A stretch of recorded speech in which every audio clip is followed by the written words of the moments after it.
Have you been to the area's premier radio-controlled hobby shop and raceway? Underground Raceway and Hobbies in Great Northern Mall has 2 indoor tracks for racing at every experience level. Don't have your own car? No problem. You can rent one from us. When you're ready to get your own, we've got an on-site hobby shop with everything you need, including all the popular brands. Underground Raceway and Hobbies has kits for land, sea, and air. Cars, boats, planes, you name it. Come see us next to Dick's in the Great Northern Mall in Clay.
Ladies and gentlemen, welcome to MotoOption Supercross.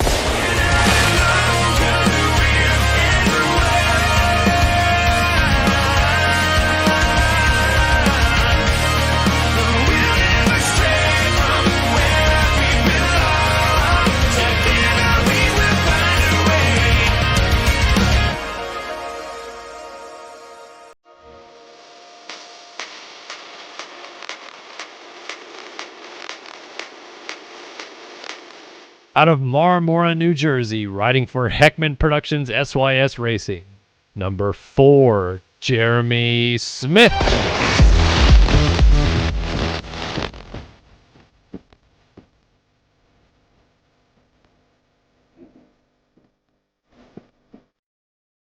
From Dillsburg, Pennsylvania, riding for Adept Creative Co., number 16, Logan Leitzel.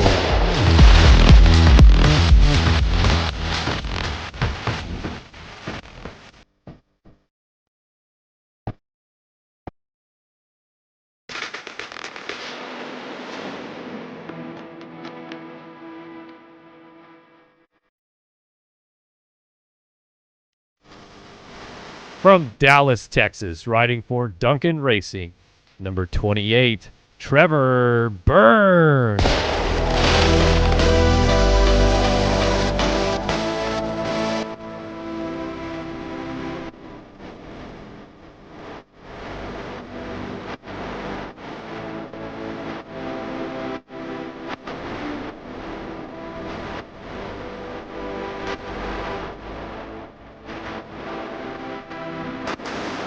From Mattawan, Michigan, riding for Phil's Ski and Snowboard, number 78, Jacob Hubbard.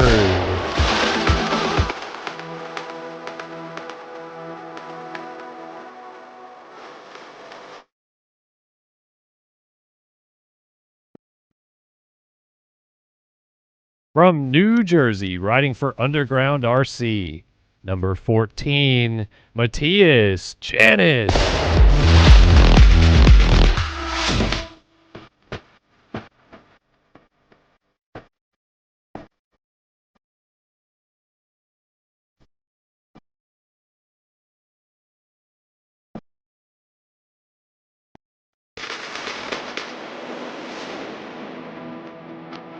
From Tampa, Florida, riding for Underground RC, number 5, Tyler Lang.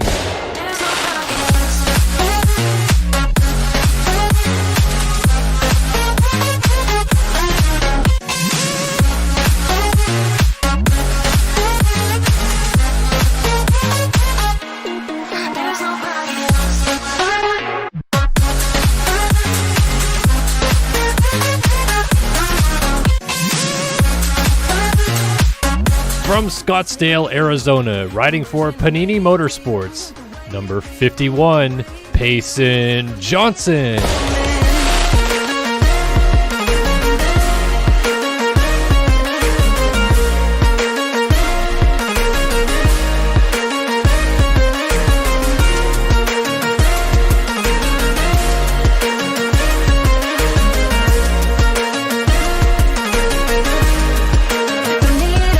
From Shawnigan Lake, Canada, riding for Panini Motorsports, number 24, Colby Eaglin.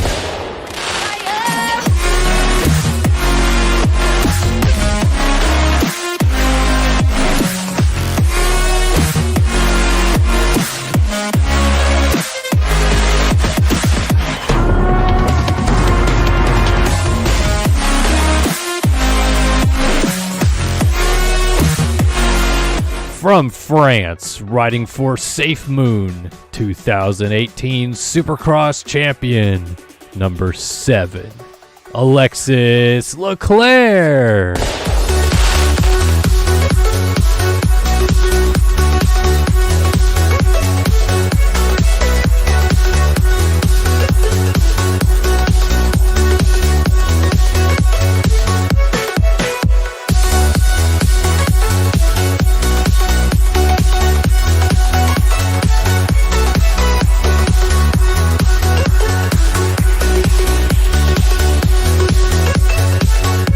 From Costa Mesa, California, riding for Phil Ski and Snowboard, your defending Supercross champion and current points leader, number 1, Braden Carter.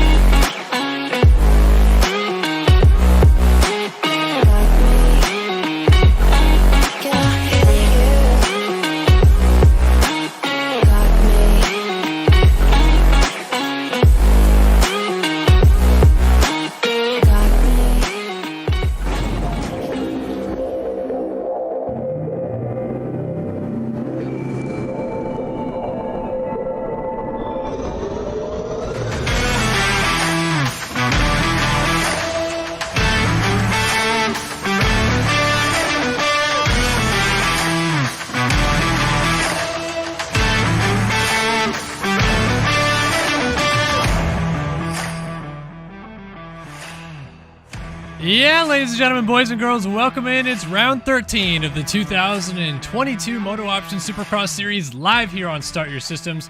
My name is Kellen Brower, and I'm ready to bring you guys the action tonight from St. Louis. And I just forgot completely, but it's a triple crown here tonight, folks. So we have got 3 main events in both the 250 East and 450 classes on the docket for you guys here tonight. And boy, it's going to be a good night of racing to sit back and watch this fantastic show of MotoOption Supercross. If you've never been with us before, this is, of course, the professional MX Simulator Racing Series MX Simulator game that came out in 2008.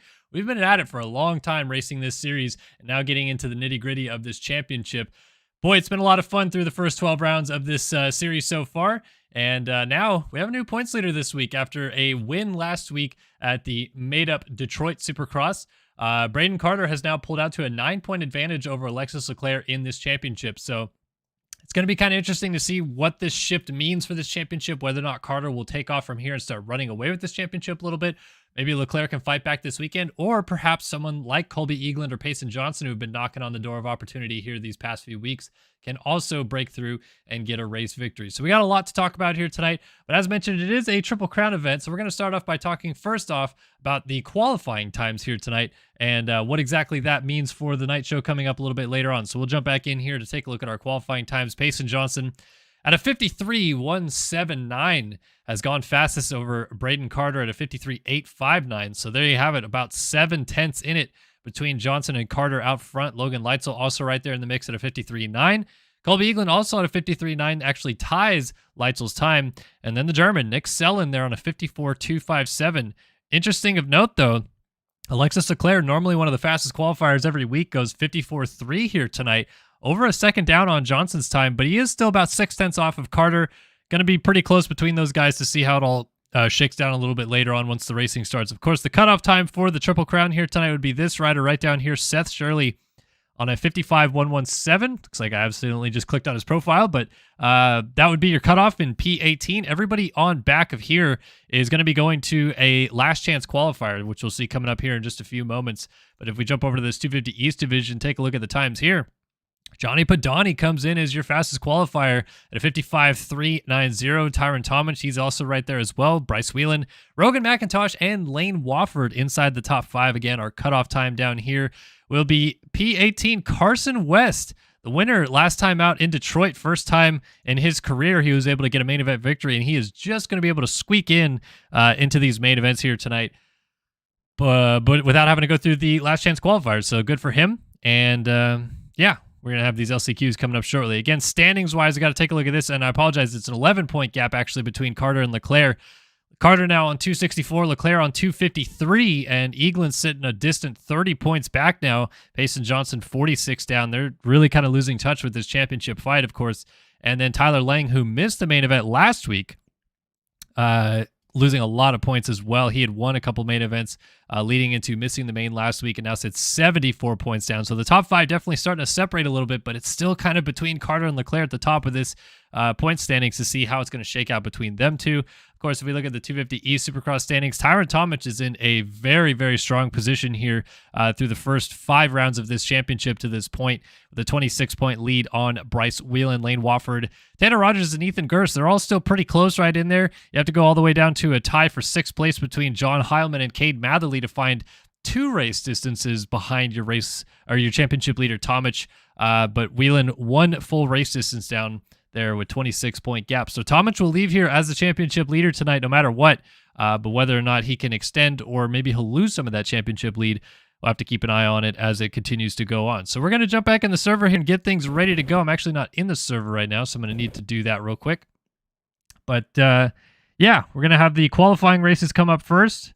Excuse me, the last chance qualifying races come up first. So LCQ is kicking off the night show here in a few moments. Looks like UIDs are going to be getting grabbed here shortly. And real quickly, I know this is going to kind of suck for you guys, but I would like to, if I can, get my moto names fixed up real quick. I usually have this already dialed in beforehand, so I apologize that this is going to probably take a little bit of time. Let me just jump into windowed mode so I can make sure I still don't miss out on if T-Lang restarts the server.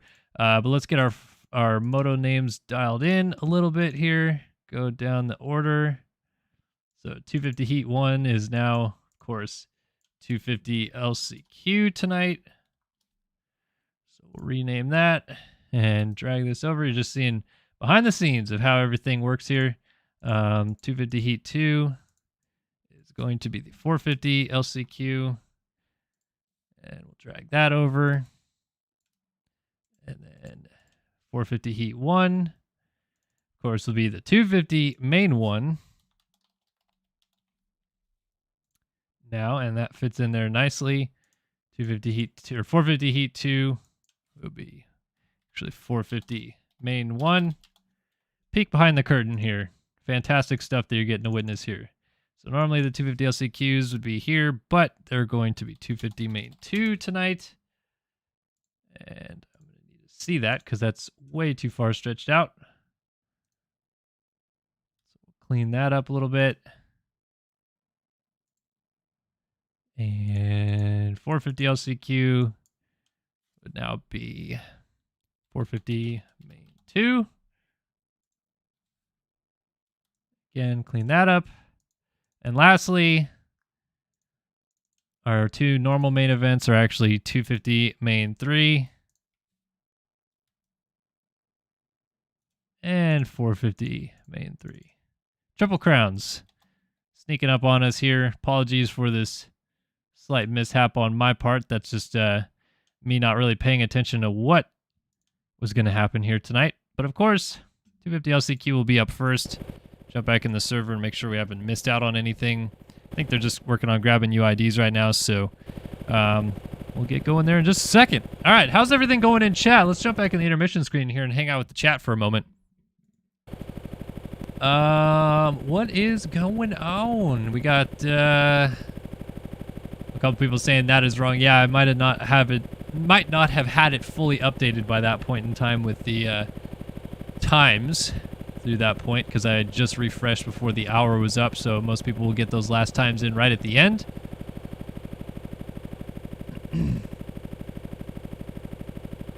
Yeah, we're not timed out. We're just waiting here for the UID grabs, which didn't know that T-Lang actually ran these races, so that's kind of cool to see him doing the work. I'll try to show you guys around this track here real quick. Then of the first corner, it's going to be interesting to see the options here tonight. Out of this first corner, you got either a triple on off section, or guys are going triple on, triple over, quad out, and some guys are actually going quad in, quad on off, which is quite incredible to see if that's a line that might end up playing out. Over under bridge into the lone Supercross triple on the track. Come out of this corner, you got 2 triple jumps right here that I'm going to go a little bit nose high on. So you're going to go 3-3 through here, either tuck inside under the tunnel or swing to the outside. Then a sand section that I'm sure we're going to see the inside and outside options both develop quite a bit of deep ruts. Raised corner with an inside roll triple option, outside step off and double. Then a step on, step off out of this corner. Carry some speed into the whoops. Get on top of these whoops. They're pretty kind of like peaky this week. They're not really so big necessarily. They're just tall. And then up and over that finish line jump, we're going to hit the ground right there. But, yeah. All right, what am I missing out on in the Chickadee chat room right now? Chad Richardson says, when is the next MX Bikes video? We're going to have Ride the Track Map Round 13 St. Louis come out tomorrow, so you guys will see that then. Grosso Team says, hi, Kellen. So does Alan Barkley. Sawyer Geek or Geik says, Yo Dog, what's up? RJ Ellie says, I'm making a track right now on MX Bikes. Nice. Very cool stuff. Beckett Kendall broke his arm practicing for Futures 2023. You hate to see it. Hope you heal up soon. Let's see, what else we got? Where's episode 5 of MTX Moto Tracks? Coming out Friday. Trying to make a habit of those videos dropping Tuesday and Friday every week. Doing 2 episodes a week until we get all the way through the series, which I feel like is going to happen quicker than we think. Because while the career mode was pretty long, like it's, I guess, going to take like 6 hours total to get through. When you split it up into these segments, you kind of just like blitz through 250 motocross and 250 supercross and all this stuff real quickly. And then before you know it, you don't have a whole lot left to do. So, yeah, expect Friday for episode 4 or 5 of MTX Moto Tracks career mode. So we'll see you then. What's going on? What am I missing out on? Alex Rivera says, you the man, bro, for the stream and everything you do, homie. You're awesome, man. I appreciate that, Alex. Hopefully everybody enjoys what we put on here. Always fun to, yeah, just do some virtual racing, really. Have a good time on these Wednesdays before the real races. Mano Brown's watching live from Brazil. Shout out Brazil. Hopefully you're having a nice, lovely evening wherever you are in Brazil. And we're having a great night out here on the West Coast in California. It's a very hot day today, so yeah, staying inside where it's nice and cool. Right, what's going on? Rotomoto says, Kellen, how was your weekend off? It was very good. Did a surprise birthday party for my mom. She just turned 62. And then went strawberry picking with my daughter. Don't normally get to do kind of the fun off-weekend stuff that my wife does with my daughter. So it's kind of nice to get out of the house and go, yeah, hang out with the family a little bit. Nape says, do you think this is a circus? No, this is not quite a circus. It's doing a racing series here, folks.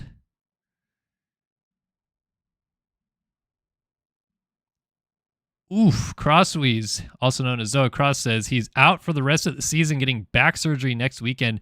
Can't sit on his computer chair. That is, yikes, man. Hopefully you heal up quickly from that. That doesn't sound very good at all, man. And I have to imagine that's from a BMX-related injury. We know Zoa does some cool stuff with some BMX freestyle stuff that he does. Actually was out in Anaheim earlier this year for the BMX Triple Crown stuff, doing some of the stuff that they have at Supercross. So shout out Zoa Cross. Hopefully you're going to heal up and be just fine, good sir. But yeah, heal up and maybe we'll see you outdoors, bud. All right, 250 last chance qualifier out on the track right now, and Carson West is indeed in this one. So the winner last week going to have to go through the LCQ this time out as we take a quick look through the running order. Get a couple more questions in, see if I'm missing anything. I'm doing well, Cassandra. Thank you. How are you? Let's see. All right. Get back in the server and get ready to drop the gate on the LCQs here tonight. This is going to be a lot of fun. Kicking the evening off with the last chance qualifiers. Only 4 guys go through out of this one. Everybody else heads home. It's time to start racing here tonight in St. Louis. It's Triple Crown action with the LCQs kicking it off.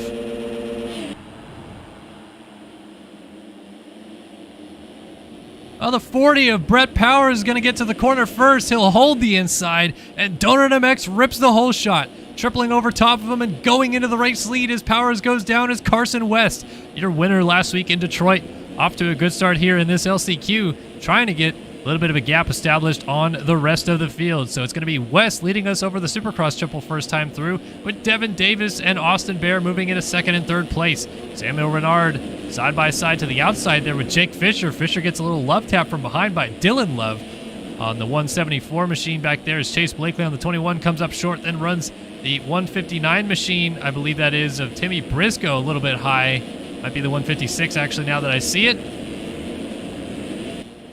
Or the 150. I'm sorry, this is 0. I was looking at either 9 or 6 as Blakely tucks the front end, goes over the bars, so everybody's kind of settling in a little bit early on as Carson West leads the end of lap number 1. They are going 5 minutes plus that single lap.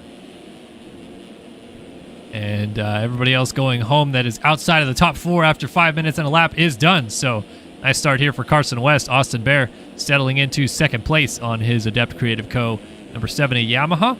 Devin Davis, his teammate, right behind him in third. And there is Samuel Renard on the Impact 111 right behind him in fourth. So our top four have a bit of a gap established on the rest of the field as Davis and Renard go a little dualies on the Supercross triple right there. You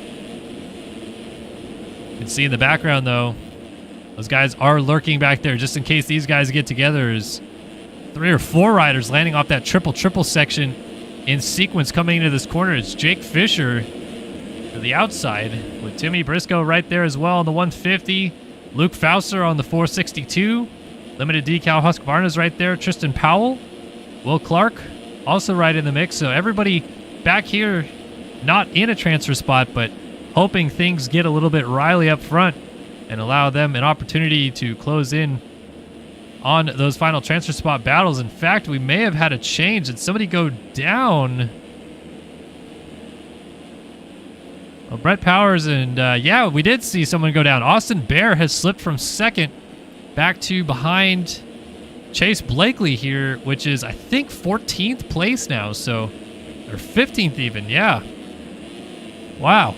Way back there. Austin Bear throwing away a perfect opportunity to make the main events here tonight. So now Devin Davis and Samuel Renard have moved up into second and third place, respectively.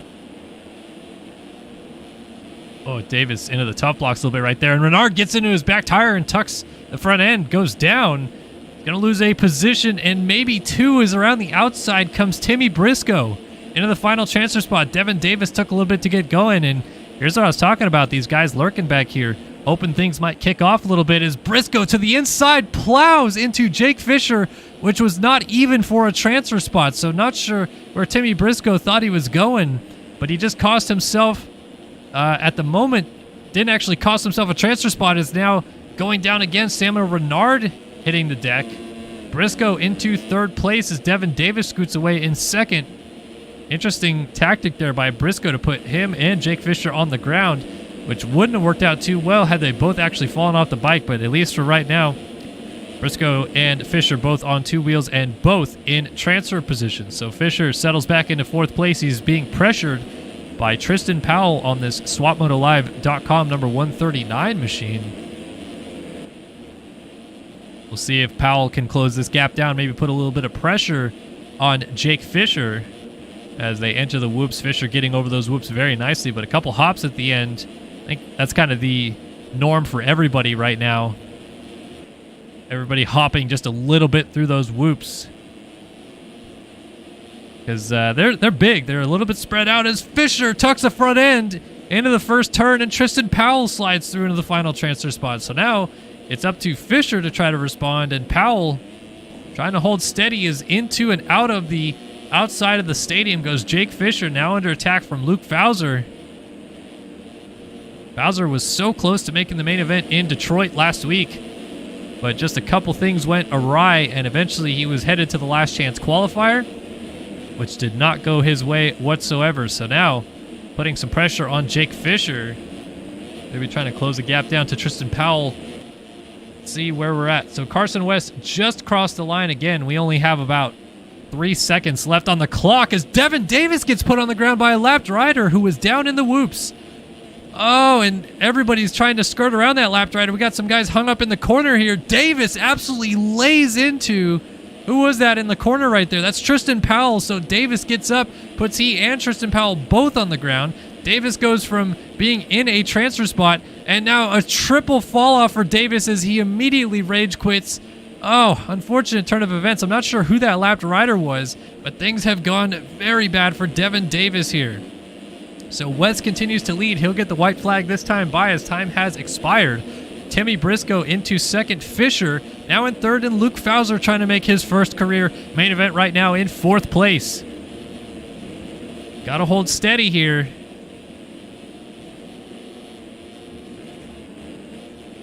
Putting the pressure on Jake Fisher ahead as the white flag waves ahead of these guys. Bowser into the top blocks a little bit. Oh, Chase Blakely with a little help to the ground. Samuel Renard with a nudge. And the 27 machine, that's that lapped rider that got into Devin Davis. I'm not sure who that is Actually, I'd like to go back and find out if I can. There's Devin Davis. It's Liam Atkinson. So Liamski on the 27. He's actually getting involved with our race leaders right now. So Tristan Powell, who is trying to make a move forward, he just got into the back of Liam Atkinson and went down. I don't believe that changed transfer spots at all, as Carson West is coming to the flag here in just a few turns to take the race victory.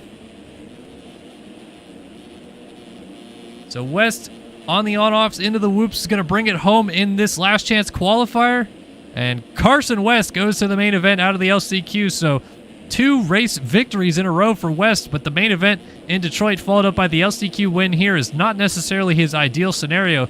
Timmy Briscoe, he's going to make it through. Jake Fisher will also probably bring it home fine here, as Luke Fowler is going to follow him in. And Fisher and Fowler go to the main event here tonight in St. Louis. So Blakely crosses the line. He'll be 5th place in this one. Tough for the 21 machine. Blake Franklin's going down in the last turn. Tristan Powell, he was also affected there by Liam Atkinson being just really not a great lapped rider at all in that sequence. Not sure what his deal was. But Brett Power is going to go by Atkinson, who's down again. Tristan Powell sitting in front of the finish line jump. Buddy Parker getting ran a little bit wide, and Dylan Cavacuti just absolutely teeing up Buddy Parker at the top of the berm. So they're just kind of hanging out. Tristan Powell still has not made it over the finish line jump. Samuel Renard, Dylan Love, Austin Bear, Hayden Stevenson, Liam Atkinson, Will Clark, Robert Wilson, and Devin Davis didn't go through. Nathan McLaughlin, Noah McLaughlin, and Trent Adams also missing out. Tough go there for some of the riders that really looked like they had a good shot, as Luke Fowler going to leapfrog Jake Fisher for 3rd, but they will hold position and make it to the main event as Carson West takes the victory here in the 250 last chance qualifier.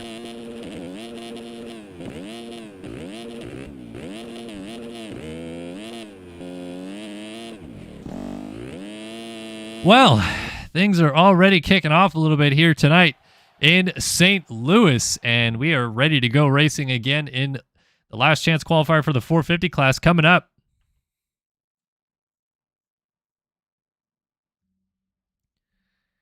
Well, this is exactly what we wanted to see out of an LCQ. A lot of chaos, unfortunate for some riders, of course, but always interesting to see how those things play out.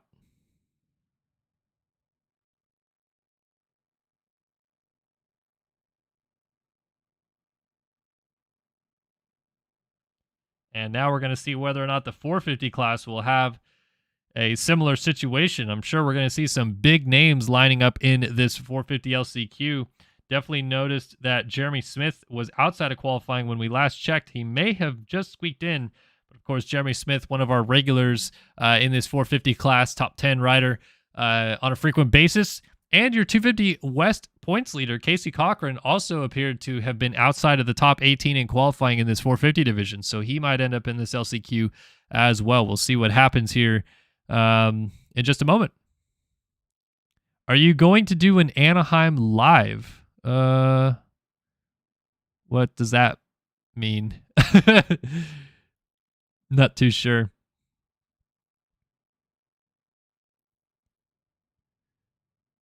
Acid Fish says, what do you think about Hurling? So, I mean, I very much hope he ends up racing Lucas Oil Pro Motocross this year. Be awesome to see him against, Tomac, and it sounds like Cairoli's going to try to do some of the racing, and then obviously Dylan Ferrandis, defending champion. Like, I think that this whole almost like meeting of the gods, if you will be awesome. 12 rounds on 10 of the greatest tracks in the world. I'm not going to say Fox Raceway makes that cut, but it'll be a lot of fun to see. Hopefully he does end up racing out here. I think generally speaking, I would put the Euros a little bit ahead of the Americans in terms of motocross skills and prowess. But yeah, it'll be just kind of cool to see how it all shakes down. Maybe if Hurling's coming on the back foot, so to speak, because of his heel injury, won't be fully prepared, and maybe it'll take him a little bit to get up to speed, and maybe that makes kind of an interesting championship dynamic as well. It'll be a lot of fun to see it play out if it does.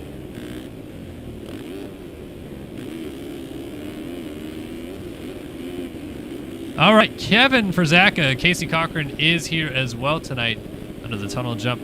Johan Bordeaux, there is Jeremy Smith indeed, Daniel Mills, Matt Cromie, Adam Holm is in this one, 8th in the championship and 10th in the championship, both in this LCQ. Alex Heckman, Dylan Copeland, Ethan Parks, Trevor Spencer, Chase Donovan, Maxime Vanderbeek, Bob Joe, Alec Horn, Chris Post, Aaron Rockefeller, Caleb Hall, Tony Spinelli, and myself in warm-up mode, pulling wheelies down the start straight, are all headed to the LCQ here tonight in St. Louis.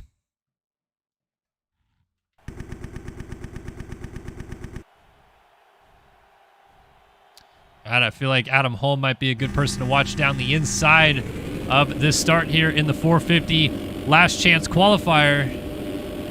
Who's going to get that all-important hole shot? Only 4 riders go to the main. It's time for the 450 LCQ in St. Lou. Well, the 20 of Cochran hit the gate. He's going to be behind everybody, but that might play out well. I don't know, man. Everybody made it through the first turn pretty clean. A couple guys getting together and some contact. Johan Bordeaux comes out with the race lead. Maxime Vanderbeek up the inside trying to move into second place as Jeremy Smith almost comes together with Chris Post. It is Vanderbeek that moves into second place. You got Poster on the outside with Trevor Spencer down the inside. Dooley's off the Supercross triple for the race lead, and Vanderbeek gets together. Down goes several riders, including Bob Joe.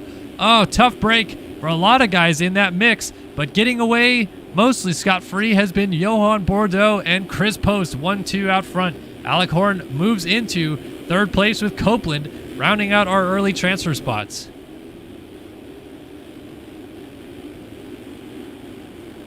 So Copeland out of the inside onto the on-off right there, defending as Ethan Parks closes up from behind. Oh, Copeland getting sideways. Parks down the inside. Gonna make an early block pass for fourth place. So now Copeland has to go back on the attack. You've also got Aaron Rockefeller on the 54 machine there in the background. Let's see if he can make a move as Parks now sits on the bubble spot. Jeremy Smith went down early. He's in 14th. Tough go for the number 4 machine as Copeland tries an inside move in the sweeper. Doesn't quite work, though, as Parks holds steady. Up and over that tunnel jump. And over the Supercross triple, we'll see our race leader is still Bordeaux with Post in second. Alec Horn holding on to third as Parks triples to the inside defensive line. That pressure from Copeland, and now Copeland in and out of the tough blocks might get together a little bit here. Aaron Rockefeller trying to close up and make a pass into 5th place, but they're still trying to close down onto Ethan Parks in that 4th and final transfer spot. Great run through the whoops by Rockefeller. Let's see if he can get to the outside of Copeland. No, Copeland. Good job defending there and holding position, trying to keep that spot just outside of the transfer spot all his, so he can be the one on the attack for that 4th and final position. Ooh, look at this line. Double quad by Rockefeller and into the back of Copeland. Front end lock takes him down. So Frizaka goes through, as does Matt Cromie. Now they're going to try to close up onto Copeland. All the while, Ethan Parks has started to gap a little bit the group behind him. Gonna come up a little bit short there as Chris Post goes sideways across the start straightaway. He's gonna get up now in a battle for the final transfer spot. So Posty, after laying it over under the tunnel, gonna slip back into 4th place. Now Parks a little mistake. Did recover, but Post is gonna see that and try to close up on the 147 and make a pass into 3rd again if he can. Our leader is still Bordeaux. Alec Horn sitting pretty much all alone in 2nd place. Parks in 3rd, and Post right behind him in 4th. And a freight train of riders still lurking back there, although it seems like maybe Copeland has established a bit of a gap. So we have 3 riders going for 2 spots basically here as Post tries to pull up alongside Ethan Parks.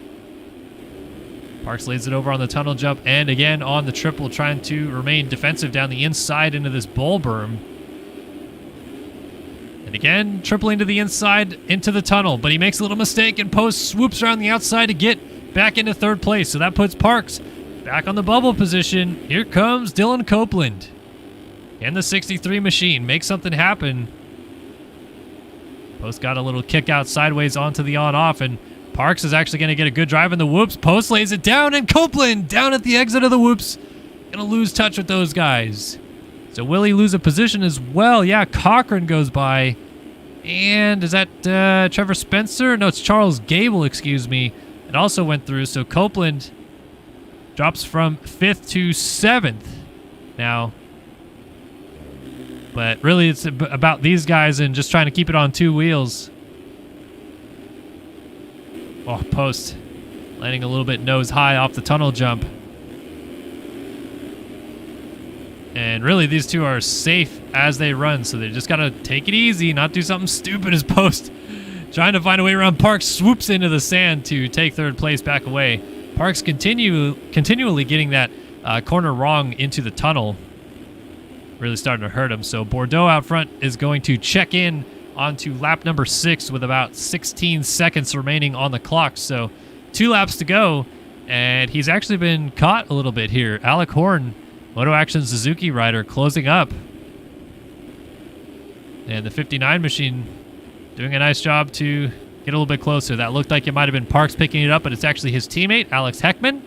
And Caleb Hall also moving out of the way. So Hall, along with Adam Holm and Jeremy Smith, make up a mix of riders inside of the top 12 of the championship standings in the 450 class who likely are not headed to the main event tonight in St. Louis. It's like Parks has made it back around Chris Post, but they still have about 4 seconds to Charles Gable as the battle for the lead stays close. Bordeaux through the whoops out front. Pretty solid, ran a little high in the corner, but just kept the front end off the top of the berm as the white flag waves in this 450 LCQ. Alec Horn still pushing. And for both of these guys, they do have some time in hand if they're willing to kind of send it on this last lap. But definitely don't want to have a double fall-off crash because you will go from battling for the lead of the LCQ to not even making the main event in a hurry if you do something wrong twice. So I'd imagine perhaps Horn here will think better of a challenge for the win and settle into 2nd. All that really makes a difference there is one better gate selection for the main event. Right now, Bordeaux will be going to the line in 19th, whereas Horn will line up 20th. So they'll probably line up side by side anyway on the outside of the gates as it stands. One more straightaway to go, though. Bordeaux on the on-offs and through the whoops one more time for the Frenchman. And he's taking his Panini Motorsports Yamaha to the main event in St. Louis as he wins the 450 LCQ. Alec Horn crosses the line 2nd. Ethan Parks looking to make, I believe, his first main event of the season. Will bring it home in 3rd. Chris Post rounds it off in 4th place. Charles Gable will just miss out in 5th. Jeremy Smith and Casey Cochran, a couple fantastic real-life rippers, heading home early tonight in St. Louis. In 6th and 7th, Daniel Mills, another real-life ripper right behind them in 8th. Brandon Nygren goes down in the last turn. Seth Crotty's going to wait for him as they both roll over the finish line jump. Nygren's there. You got Copeland, drag race to the line. Crossed 2 tenths apart right there, did they? Tony Spinelli, Bob Joe, Aaron Rockefeller, Chase Donovan, Caleb Hall, Alex Heckman, Matt Cromie, Kevin Frzaka, Adam Holm, Maxime Vanderbeek, and Trevor Spencer not going to the main event tonight. Tough look for those guys, but positives for our top 4 as Bordeaux claims the victory in the last chance qualifier. All right, LCQ's done, which means 250 main event number 1 will be coming up in just a moment's time. I want to make sure our moto timers are working as well. So if we turn them both off and then turn the 250 timer on, it is at 10 minutes. Perfect. So we're dialed and ready to go with that. And we'll jump back in the Soiva here a little bit. Back in booth with you guys for just a moment. Kellen Brower bringing you guys the action here tonight at St. Louis. Quick shout out to Napes, by the way. $10 donation says, really been enjoying the MTX series. Thanks for all the great content you make and hosting these MXS races. Yeah, I mean, appreciate that, Napes. Hopefully people have been enjoying the MTX series that we've been putting on. It's been a lot of fun to be making these videos and showing them off to you guys, because it's a game from kind of my childhood, I guess, that I really, really enjoyed. We had the latest episode drop earlier this week, so this is what we've been doing, folks. If you haven't been keeping up with us, we've been playing a little bit of MTX Moto Track, showing off this legendary old game, doing a lot of cool like freestyle things and stuff like that. Yeah, dead bodies. Is there Greg's Vario flip in this one? I think there is, right? Oh, yeah, there it is. Greg's flip varial. Look at this trick. Look at this. Oh, getting it. But yeah, MTX Moto Track Series has been a lot of fun. So appreciate it, Napes, for the donation. And then, like I said, hopefully you guys have been enjoying that series. Episode 5 coming out Friday. So hang tight. Got more stuff coming y'all's way. All right. What else am I missing out on? Good to see everybody hanging out in the chat. 270 people tuned in, having a good time. Chase Donovan says, bad track design. He clarifies, bad track design. It is a little bit of a weird track design. I mean, it's cool, the concept that they were trying to go for, but hey, where's my notifications? I just got a new sub, but I don't know why my notification thing didn't pop up. My alert box is available here. Anyway, yeah, I mean, it's got 7 left-handers and 2 right-handers, so it doesn't really lend to racing very well. But, yeah.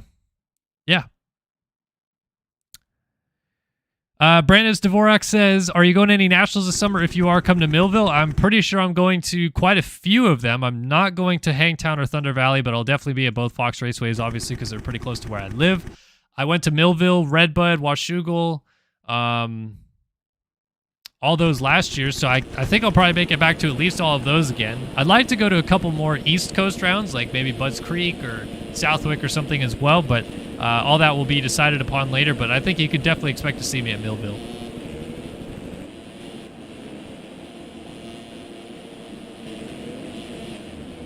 All right, 250 main event getting ready to go here in just a few moments. Of course, they are going 10 minutes plus a lap. What else am I missing out? Cassandra McGinty asked how my day is. She already did that once, but thanks for asking again. It's fantastic. Hopefully you're having a good day as well. Nept Zerone Gaming says, childhood, LOL, I was 29. Hey, I'm 29 now, but I was 11 when MTX Moto Tracks came out. Man, I don't know why my alert box isn't showing up, but thanks Chill Corner Lo-Fi for the sub.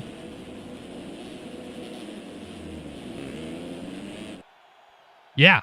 All right, let's get back in the live screen and get ready to drop the gate here. 250 main event number 1, ready to go here in St. Louis.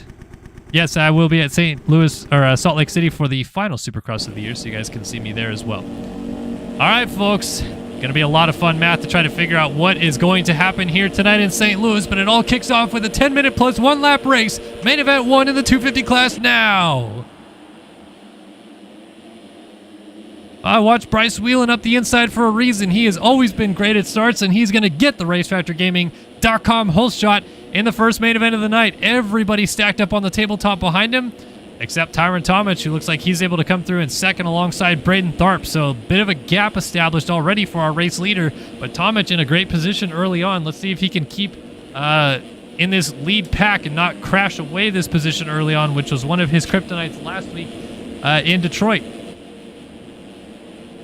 So Tomic in second place, looks like third now, occupied by Kate Matherly, the stance. Number 38 Honda ride. Timmy Briscoe, fresh out of the LCQ, in fourth with Jeff something from Timo. I don't know if that's Jeff Giffen or not, but it might be, as he rounds out the top 5. Bryce Whelan's going to lead us down at the end of lap number 1. Whelan on his Phil Ski and Snowboard Honda number 45 machine out front here in St. Louis.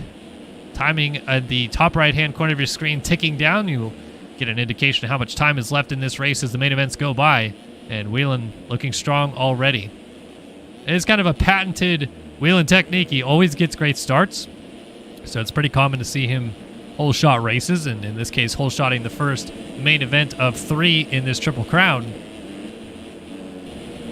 And usually he's pretty good at putting down some qualifying laps right from the get-go and getting a nice gap established. So we'll see if that's the strategy that he continues to stick with here. It seems like that's the plan so far.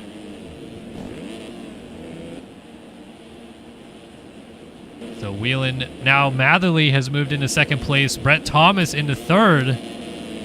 Johnny Padani up to fourth, and Rogan McIntosh now rounds out the top 5. Frank Jackson up to 6th. Jeff 7th.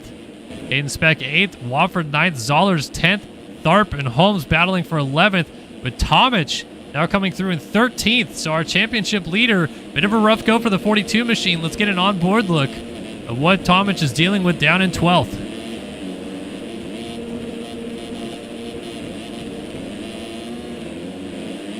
Barnabar with a couple guys over the finish line jump, going to move up to 11th. Now he's working on Jeff. And Jeff in front of him as he triples over top, trying to move inside of the top 10, and looks like he will successfully do so right there.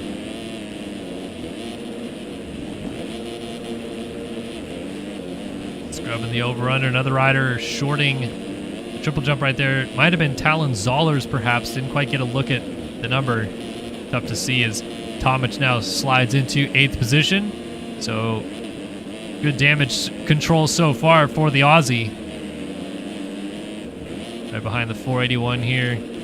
Brandon Holmes, I believe that is. Yep. Both of them made a little mistake. Oh, somebody just got teed up in front of these guys. Looks like Johnny Padani just put Caden Speck in the cheap seats real quick. And now he puts Tyron Tomic off the racetrack. So Johnny Padani on the 180 machine picked up as Justin Bam Bam Barshabat, and he's going knocking people out of the ballpark right now.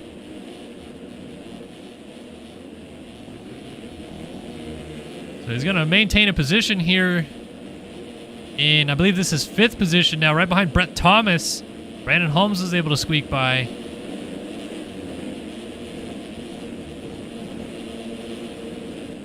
Donnie jumping off the inside of the track, going to lose a few more positions perhaps, or maybe not. Rejoins there right in front of Brett Thomas. Thomas to the outside, Padani defensive up the inside.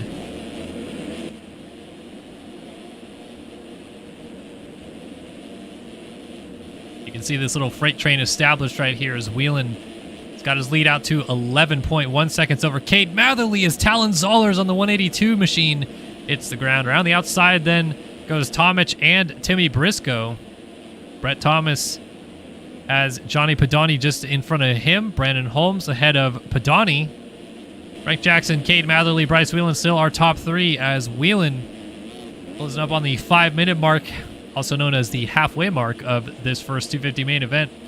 In complete control thus far out front, and this is going to be critical in this championship fight because Whelan's already going to set himself up very well with the main event victory alongside a rough first main event for your championship leader, Tyron Tomic. Of course, now Tomic could still get an 8th or a 9th in this first race and get second on the night, which would be second place points. Even if Whelan were to win, would only lose 3 points on the evening, just the way that the Triple Crown scores work out, but still not the ideal situation to put yourself on the back foot right from the first gate drop. And not too sure what happened to Tomic in those first couple laps because he had started in second place and then got shuffled back outside the top 10, so have to imagine he found the ground at one point. Here is Frank Jackson on the 32 Phil Ski and Snowboard Honda. He's moved up into second place. Got around who was in second? Matherly, that's right. So he's slipped back to 5th as Cade Matherly right behind Brandon Holmes, and Padani now up into 3rd place. So this little 3-rider train battling for 3rd.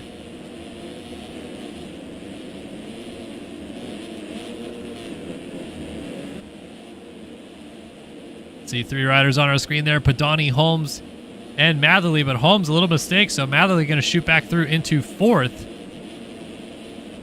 as everybody kind of funnels in through the whoop section right there and up and over that finish line jump. It's like Tomic had tried to make a move on Holmes as well, but it didn't quite work out. So the 42 machine, look at this, inside, little nudge, uses that Aussie lag to his advantage to make a pass there on Brandon Holmes. And is that Padani down? It is, the 180 machine. Underground RC Suzuki hitting the deck in the first rhythm section. Now going down, that's Brett Thomas. So Brett Thomas, the 221 Verb Moto machine, also having a rough stretch right here. Got Braden Tharp closing up right behind him, whose skins I did download, but I'm not sure why they're not showing up. Now it looks like Matherly just made another mistake to allow Padani through. Tanner Rogers went by, Brandon Holmes, and suddenly Tomic is in a pretty good position in a 3rd now. He's 11 seconds behind Frank Jackson in 2nd place, but man, we were just talking like 2 minutes ago about Tomic starting off his night with a bit of a rough race here. Might have already turned things into his favor here if he can maybe even swing up and get a 2nd place out of this one. Puts himself in a great position to even walk away with the race victory, but even a third here would be fantastic after the way things are going. So nicely done by our championship leader. We'll check back out front as just over the top of the berm right there, Bryce Whelan got it a little bit wrong. He's losing time, and suddenly his teammate Frank Jackson is closing down from behind. And it is not a very big gap anymore. Jackson can certainly see the race leader Whelan right in front of him. It's about a 2-second gap now instead of a 7-second gap, which it was. And we have about 2 minutes left on the clock plus that lap coming up. So Tomic now sitting 12 seconds off the lead with Jackson 2.2 back. We'll go on board with Jackson and see what it's like from his perspective. Most of these guys electing to triple on off through the first rhythm section.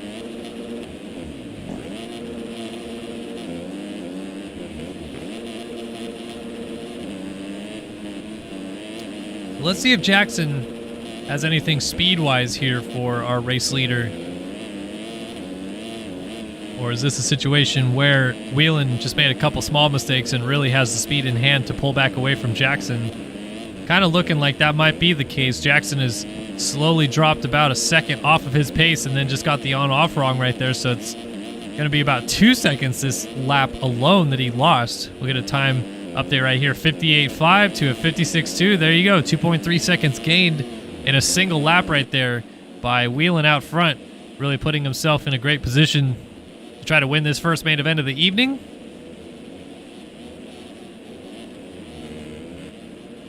But he's got to stay on two wheels. That's a obviously critical part of the final juncture of this first main event, as we are now under 1 minute.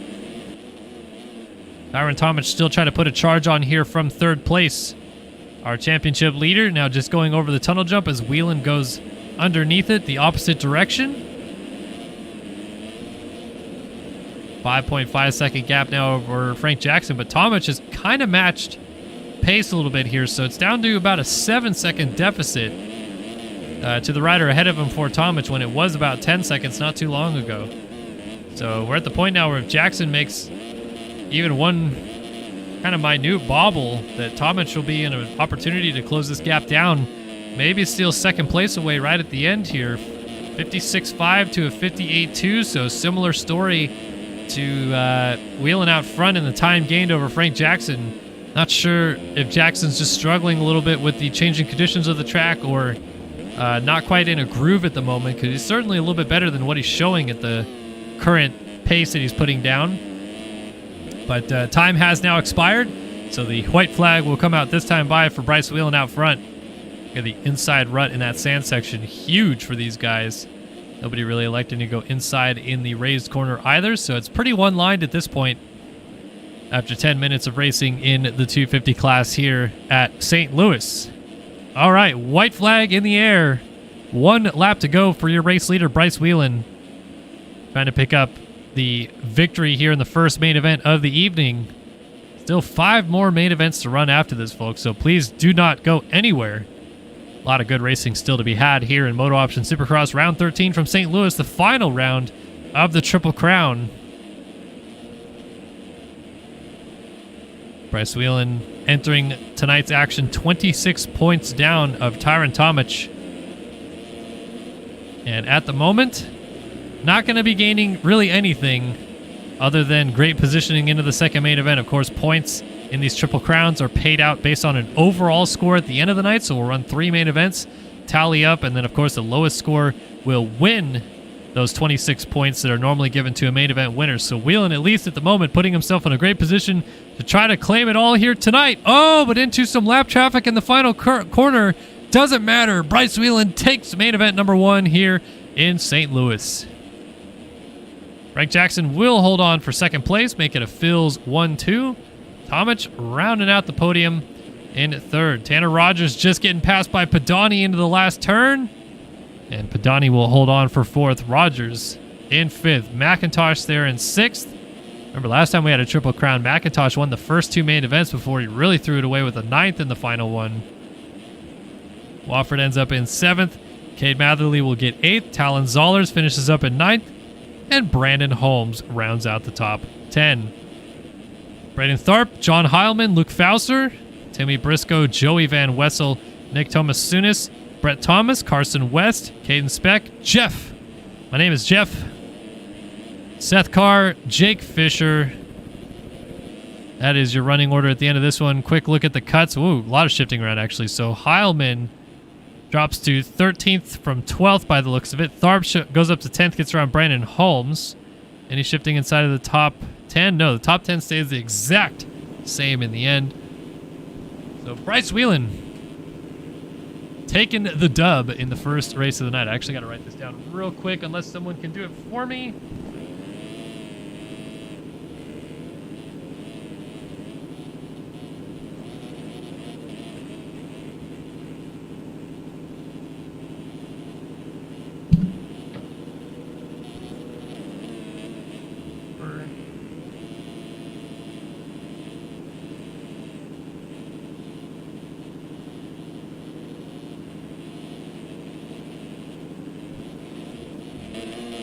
Wofford 7. Got the lead.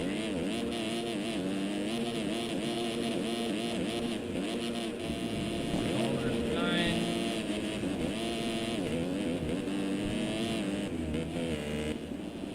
And Tharp 10.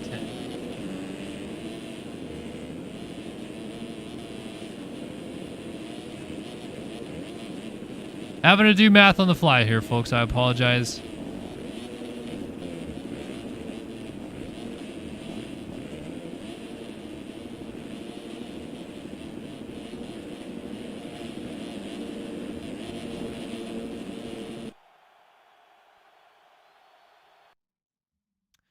All right. Next up, of course, is 450 main event number 1. These guys go a little bit longer, 12 minutes plus a lap for the 450 guys here tonight.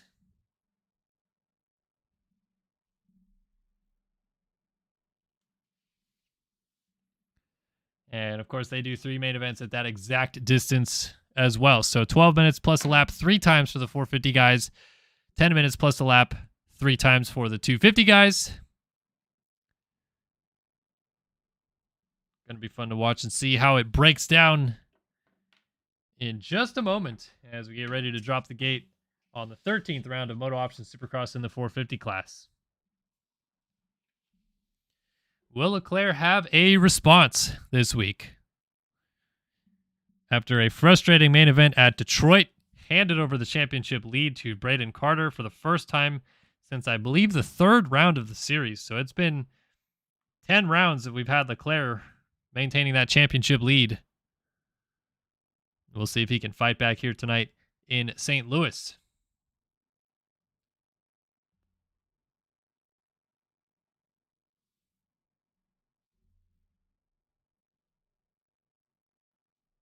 Oh, and I've been told by the Alex Heckman that this is Ethan Parks' 2nd main event of the season. So thank you, Mr. Heckman.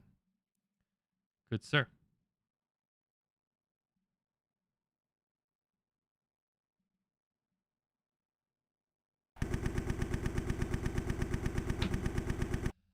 Alrighty. Quick Disco Rico, and we're getting ready to go racing here. 450 main event numero uno coming up. Grab yourself a nice beverage and a snack, folks, because this is gonna get good. T-Lang, Jeremy Siebold, Colby Eaglin, Jack Haley, Johan Bordeaux, Payson Johnson, Chris Post, Ethan Parks, Tyler Shields, Alec Horn, Nick Sellen, Jaden Wilson, Braden Carter with the red plates back on that Honda right there. Holden Cody, don't know why I don't have his bike. Seth Shirley, Matthias Janis, Jacob Hubbard, Alexis Leclerc with those white backgrounds for the first time in a while. Rasmus Balzer, Logan Leitzel, and Braden Castellaneta. Who the heck is going to win this first main event? 12 minutes plus a lap. Ready to go racing here tonight in St. Louis, the 13th round of MotoOption Supercross in the 2022 season. Here we go. The nerves come up along with the revs as the 30 card goes sideways and we're ready to drop the gate. It's 450 main event number 1 right now. Interestingly enough, T-Lang sitting at the gate. We got a red flag. We have a red flag. I was wondering why Lang was sitting back there. So we have a red flag in the chat. I'm not sure what went wrong, maybe with the script or something along those lines, but you can see it doesn't really matter what's going on at this point right now. So red flag, they're going to re-grid him and rerun him. So a quick little fake out. Not sure what happened with the red flag. That's usually a scripting issue, something happening with the script that they just had to clean up real quick. So here we go again. This time we should be good to go. First time we saw it, Logan Leitzel hit the gate. Let's see what happens this time. First 450 main event of the night, Triple Crown in St. Louis.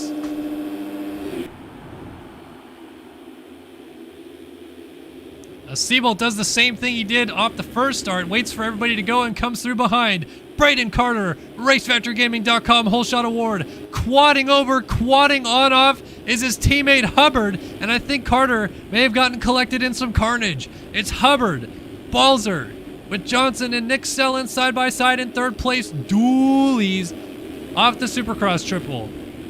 Johnson now moving into third place all by himself as they're all chasing Jacob Hubbard. What a time to bust the quad off. So Hubbard's going to lead through, probably going to end the first lap in the race lead as Johnson goes inside. First time we've really seen someone use it in that split line. Johnson kind of made it work though. And it does look like Carter survived some of the carnage because it looks like he's in about 6 spots. So Hubbard leads lap number 1 with right behind him there in second place, Rasmus Balzer on the Suzuki. Putting some pressure down on the 78. Johnson right there as well. Look at Balzer to the inside. Nice move by the Dane. Johnson trying up the inside is over top quad again. Hubbard goes back to the lead with the quad. Oh, and he's making it look easy too. He did it right from the middle of the track. You didn't have to go all the way to the outside, and he's having a blast out there. So Hubbard with the front flip over the Supercross triple, just basically having a good time. Johnson applying the pressure from second place, but Hubbard's just trying to hold on to this lead as long as he possibly can. Johnson to the outside, trying to make that outside to in work. Not quite close enough, so Hubbard holds the lead. Johnson not able to get up onto the tabletop, so has to roll table over single. That gives Hubbard a little bit of breathing room, and Johnson also goes down in the whoops. Picks it up sideways. Got to be careful. Carter actually got hung up in the corner. Jack Haley went through as well. Back to Hubbard out front. Is he still going quad in? Yep. That's not a good look right there, though. And he's down. It finally doesn't work, and we got a new leader. Nick Sellen. All the way from Germany. It's very early in the morning there in the old Deutschland. Selling out front on his JIBR.co number 97 KTM. Dane Wilson settling into second place behind him. Jack Haley up into third with Carter in fourth. So those two have swapped positions last we saw them. Of course, Carter did get hung up in the corner a little bit there. So I believe that is what allowed Haley through into third place. Last time we really have seen Haley running in this front position since that Minneapolis main event that will haunt him the rest of his career as he goes down. And also down was Jaden Wilson, and going down, more riders going down, Hubbard going down. We also have, that's the 381 of Holden Cody that was down. Tyler Shields went down. Everybody got hung up in that corner. So Sellen suddenly has a bit of a gap. Carter just messed up the first rhythm section, and Johnson's going to shoot back by through into second place. Carter cutting the tough blocks a little bit right there. Got to be careful not to get too many cuts. Now Jaden Wilson up into fourth. Colby Eaglin, first we've seen of him. He's inside the top 5. Boy, things have been shuffled around a lot. So Leitzel runs in 7th. Haley in 8th. Seth Shirley in 9th. And Johan Bordeaux rounding out our top 10. Trying to get a spec on where is the number 7 of Alexis Leclerc. He's been buried most of this main event. He's in 14th. Leclerc's starts have suddenly just gone away. Oh, Carter down again before the finish line jump. And gets dragged through the corner by, is that Bordeaux? Perhaps? No, it was Jaden Wilson, I think, right? He ends up back here with Jack Haley. It was one of these two. Yeah, it must have been Jaden Wilson. Horrendous lag bubble. And boy, wouldn't this be something with a third of this first main event now complete if Nick Sellen could be a bit of a surprise opening main event winner here tonight in St. Louis.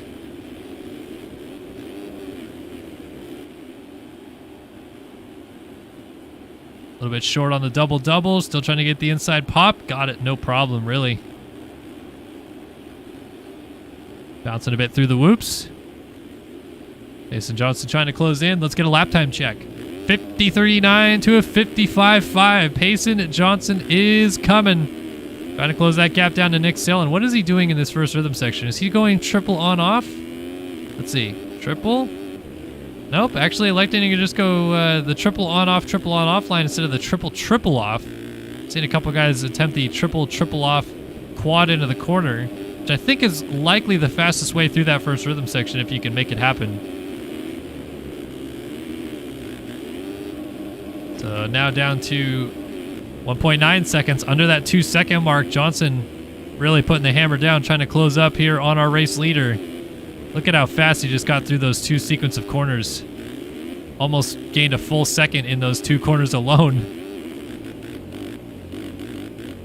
Fifth gear just barely tapping the throttle through the whoops. Lays down a 54 flat to a 55.6. It must be said that Nick Sellen out front is not necessarily running a bad pace at all.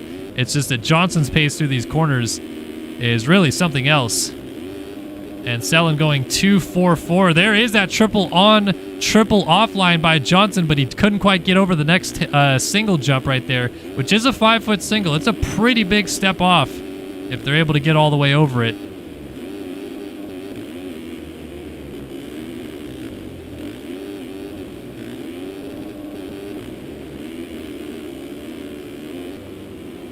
Carrying a lot of speed across the start straight. Look at how good he gets through that corner. Does Payson Johnson. And Nick Sellen might be a bit of a sitting duck here. Let's see if Johnson can do it in the whoop section right here.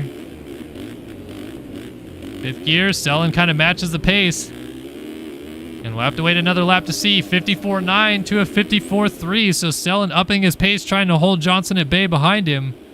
Leclerc up into the top 10 now by the looks of it, into about 8th spot. Difference in lines right here. So you got the triple on, triple off quad line by Johnson, and he gets it to go to the race lead. Honestly, not much you can do to respond to that. That line is so good if you get it.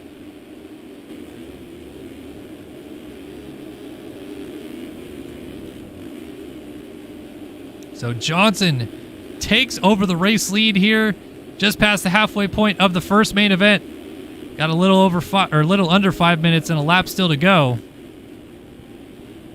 So let's see if he can settle in and not make any mistakes out front from this point forward. Feel like the whoops would be a problem area for him, but all good through there. Nick Sellen going to settle back into second place. Jaden Wilson in third. Carter finds his way into fourth. Logan Leitzel in fifth. Colby Eaglin sixth. And here is Leclerc back in eighth, right behind Castellaneta. Castellaneta just messed up the on-off, so Leclerc going to shoot through into seventh place. So at the very least right now for the Frenchman, trying to limit the damage. Don't want to have any more of a gap between himself and Braden Carter. Doesn't even matter if this race is not exactly for points. Just doesn't want to see it happen. And he is also doing that triple on, triple off line right there, is Leclerc. So he's obviously making it work as well. I have to imagine he's probably not the only one along with Johnson. There's probably a couple other guys out there that are also doing it. It's a tricky line, but these are the best MX Simulator players in the world. And if anybody can figure it out, it's these guys. Oh, Leclerc. A little bit off kilter coming into the sand section right there, but a nice recovery.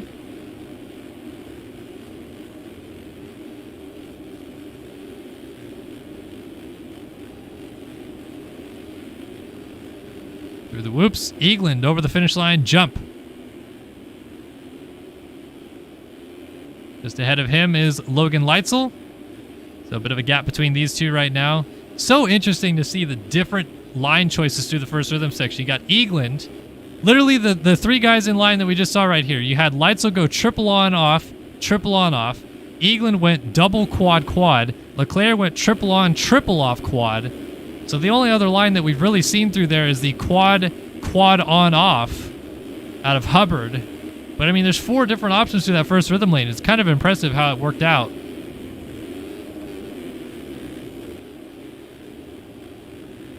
See Eaglin actually closing up a little bit here on Leitzel, and I'm sure Leclerc's also going to push up to these guys. Carter has gotten through into second place around Nick Sellen. So Carter now sitting on just that 2-point score if he can hold on to this position. Sellen back to third, Wilson in fourth. And the battle we were taking a look at here just a moment ago. So there's Leitzel going triple on off. Got Eaglin going double quad quad, and Leclerc going triple on triple off.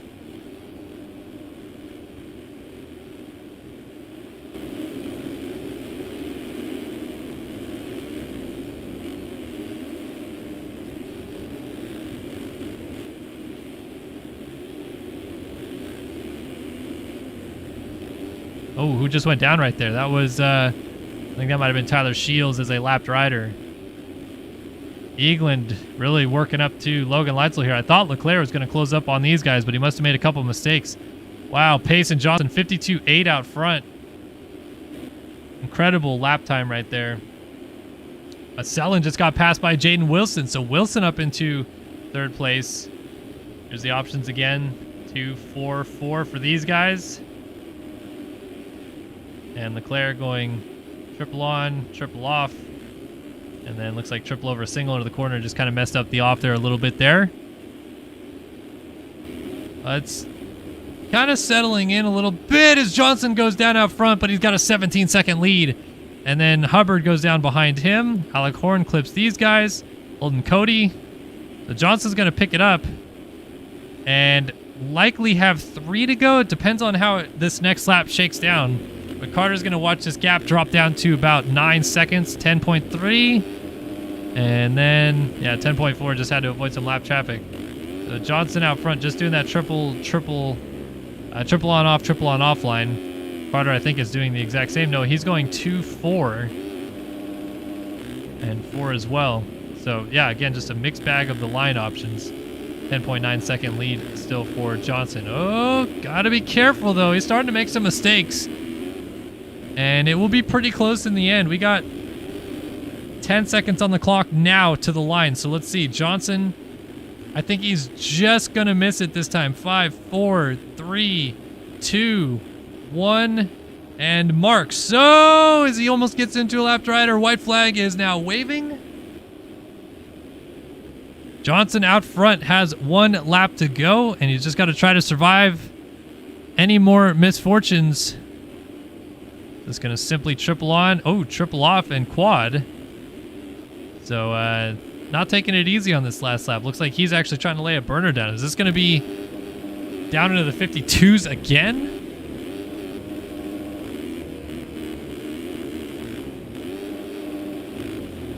Triple with ease. Lays it over in the tunnel. Carrying so much speed. Oh, man. Just had the bar clip a little bit in that corner. Lost some time. So it's not going to be a ridiculous lap in the end, but boy, it was still a fun little one to watch right there for a moment. Either way, this is a good way to start off his night. As he comes down, he's going to hop through the whoops. Hopefully doesn't go down. Got to be careful. Good to go. All right, Payson Johnson takes main event number 1 here in St. Louis. Braden Carter, nice recovery from some of the chaos he went through as well.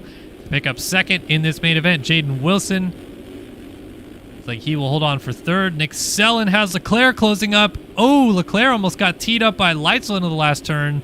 But he'll hold on for 5th. Leitzel ends up going a little bit high in the corner. Ends up in 7th. Colby Eaglin came across in 6th place. Luke Magnetti looks like he should get 8th unless T-Lang has something to say about it. Not quite in the end. So T-Lang ends up at 9th. Bordeaux 10th. Castellaneta 11th. Rasmus Balzer in 12th. Janice, the last guy in the lead lap, in 13th. Then Shirley, Siebold, Post, Haley, Hubbard, Horn, Cody, Shields, and Parks. Wait for cuts to come in and take a look here. But I believe Payson Johnson should have this win well under wraps, and he does. Johnson with the 1. Carter, Wilson.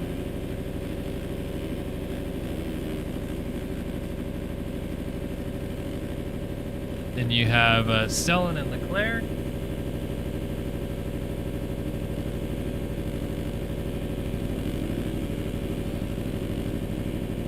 Eagland and Leitzel.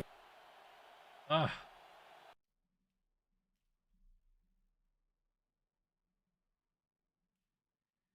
I don't remember who was behind that. Gonna have to go to the servers page. Take a look.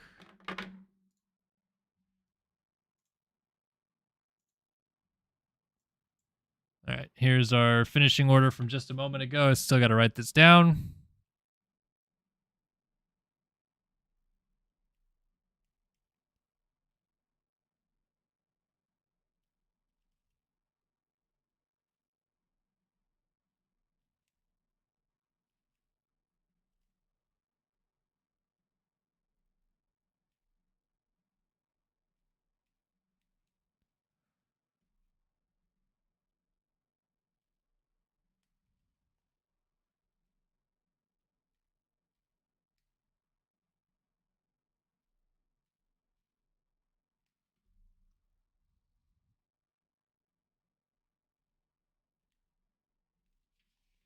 All right, I think that's good enough. Okay, let's get back in the server for 250 main event number 2 coming up next.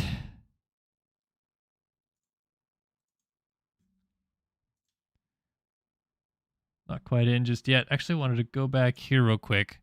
Look at the lap times. It's always cool if you ever come to the server page and you've never seen this before. Zoom in a little bit on some of this stuff.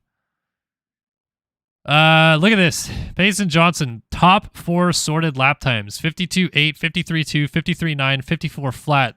You have to go to Payson Colby Eagland's, 54.062, which was 1.2 seconds off basically of Johnson's best lap time. Crazy. And then another cool thing to always look at is standard deviation, also known as consistency. And Logan Leitzel had the best standard deviation, so he was the most consistent throughout that race. Just kind of, more or less an average of your lap times and then dividing it by however many laps they did.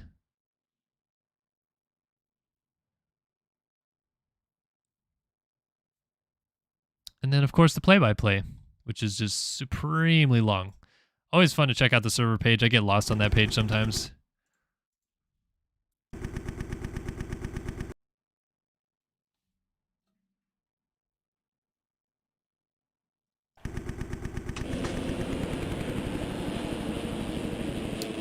All right, 250 main event number 2 coming up next. Make sure I got the timer lined up.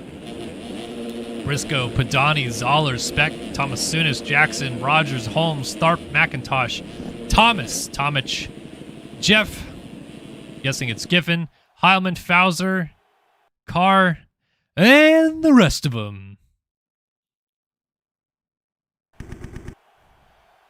Who's going to get that all-important hole shot? Will it be Bryce Whelan again?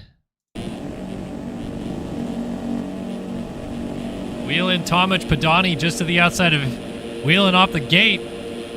All right, folks, here we go. Second main event in the 250 class right now.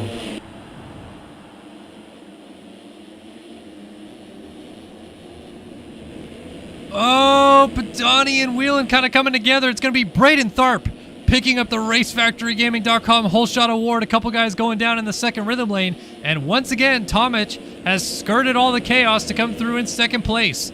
Let's see if he holds it this time, or will things go awry once again for the 42? Got Whelan right there behind him.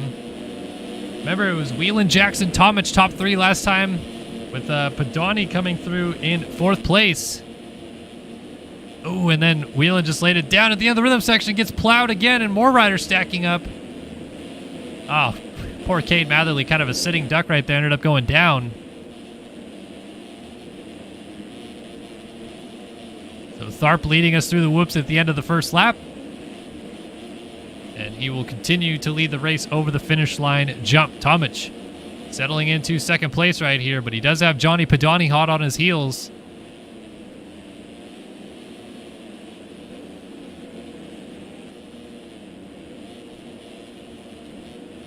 Triple on off for these 250 riders. I think that's going to be kind of the status quo. Those few quads we've seen out of the 450 guys might be a bit much for the 250 riders to be able to adequately pull off.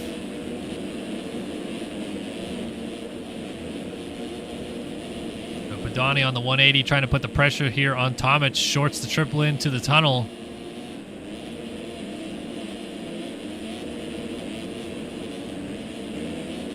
Go on board at the 180, see what it looks like as he tails our championship leader. The Tharp was 10th in the first main event as he continues to lead the way through in the second one right now. I believe as it runs, Tomic is actually our overall leader, but we'll see where Whelan can get back to and where Tomic ends up in this main event before we really start picking this whole thing apart. Triple on off there for Padani. Had to stretch it out a little bit. You can hear that 250F singing. These guys launch off of each jump around this racetrack here in St. Louis.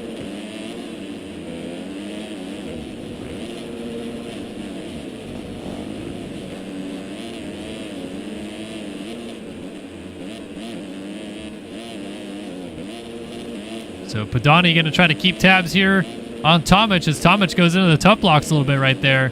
That's going to allow the 180 Suzuki here of Padani to close this gap up a little bit. And the battle for second place starting to heat up.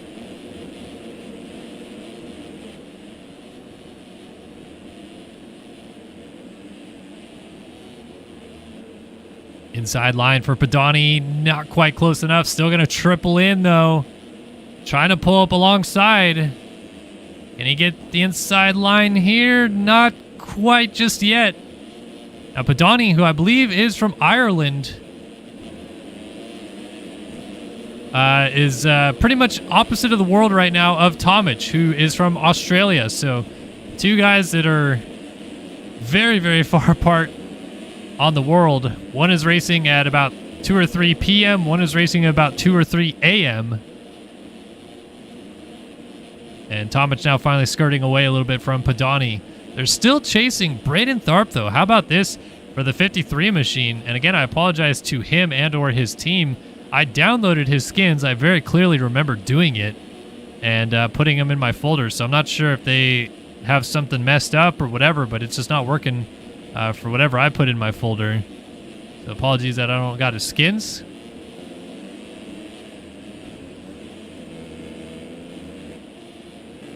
Tomic, Padani, Joey Van Wessel for iSpec back here. I don't understand you, iSpec. Why I go through all the problems to give Joey Van Wessel skins, but then you don't give him skins that match the number he's using? There's number 316, but he's using number 16 right here, which is not his actual number in Race Factory. Interesting. All right, here is a check-in on Bryce Whelan. Our first main event winner is now up into 5th place. 56.4 last time by, just got around Talon Zollers.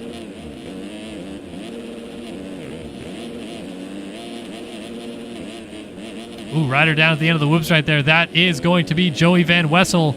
So Whelan now up into 4th.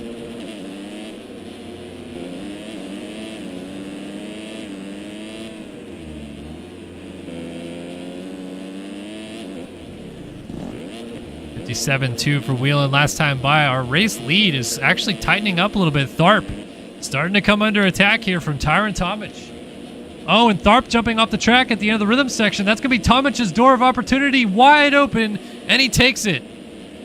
The championship leader goes to the front here in St. Louis, and with that 3rd place in the first main event starting to look very good, he can walk out of here with yet another win and extend this championship lead at the end of the evening.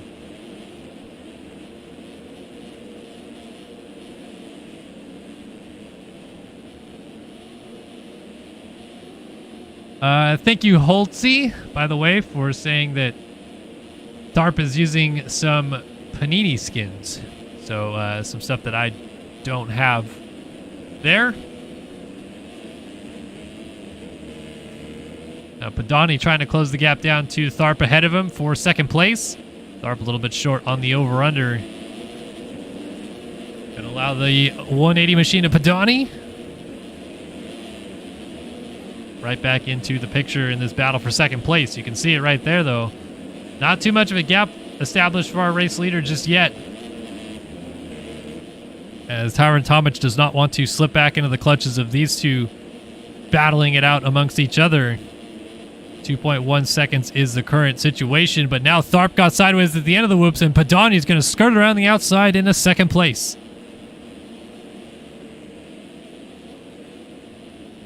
So Padani to second, Tharp slips back to third, and here comes Bryce Whelan. So this could be the story right here, with Tomic getting third in the first main. Whelan, if he could get to third in this one, if Tomic were to go on to win this, of course they would enter the final main event tied, whereas Padani would be sitting on 6 points. Whelan and Tomic would be on 4 points going into the last main event. That's if Whelan can catch Braden Tharp and pass him. 55.2 to a 1 flat point 2 last time for Tharp, but he actually has not gone all the way down to a 55.2 just yet. So this is Whelan's golden opportunity. Got to seize this moment.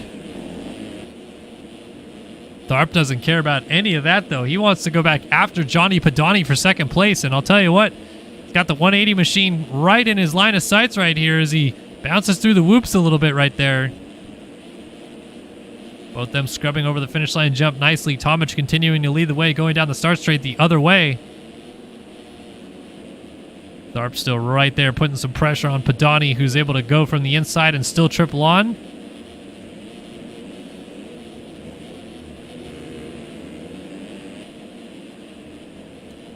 Padani goes inside in the sweeper where Tharp swings wide, gets a little bit better of a run.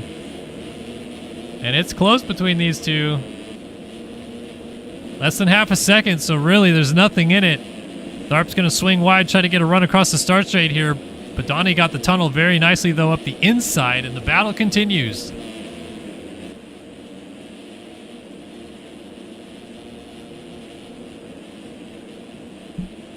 Tharp goes down. Tharp down out of third place. Gonna remount still in fourth, maybe? Or is that... Oh, Caden Speck hits him. But that was not for position.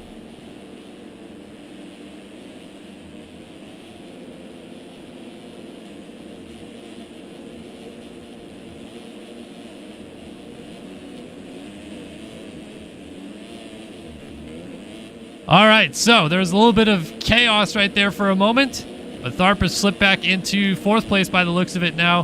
Whelan's moved to third. Padani up into second place.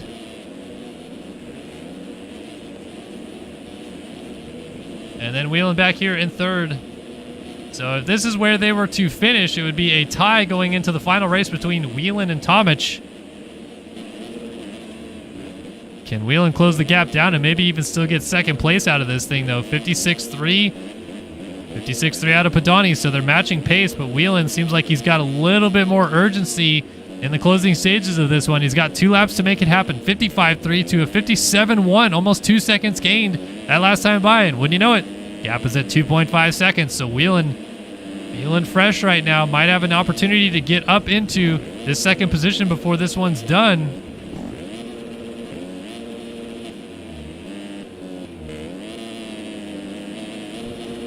Up and over the tunnel jump they go. Staying at that 2.6, 2.7 distance. It doesn't seem like Whelan's really making too many inroads on Padani as time has now expired.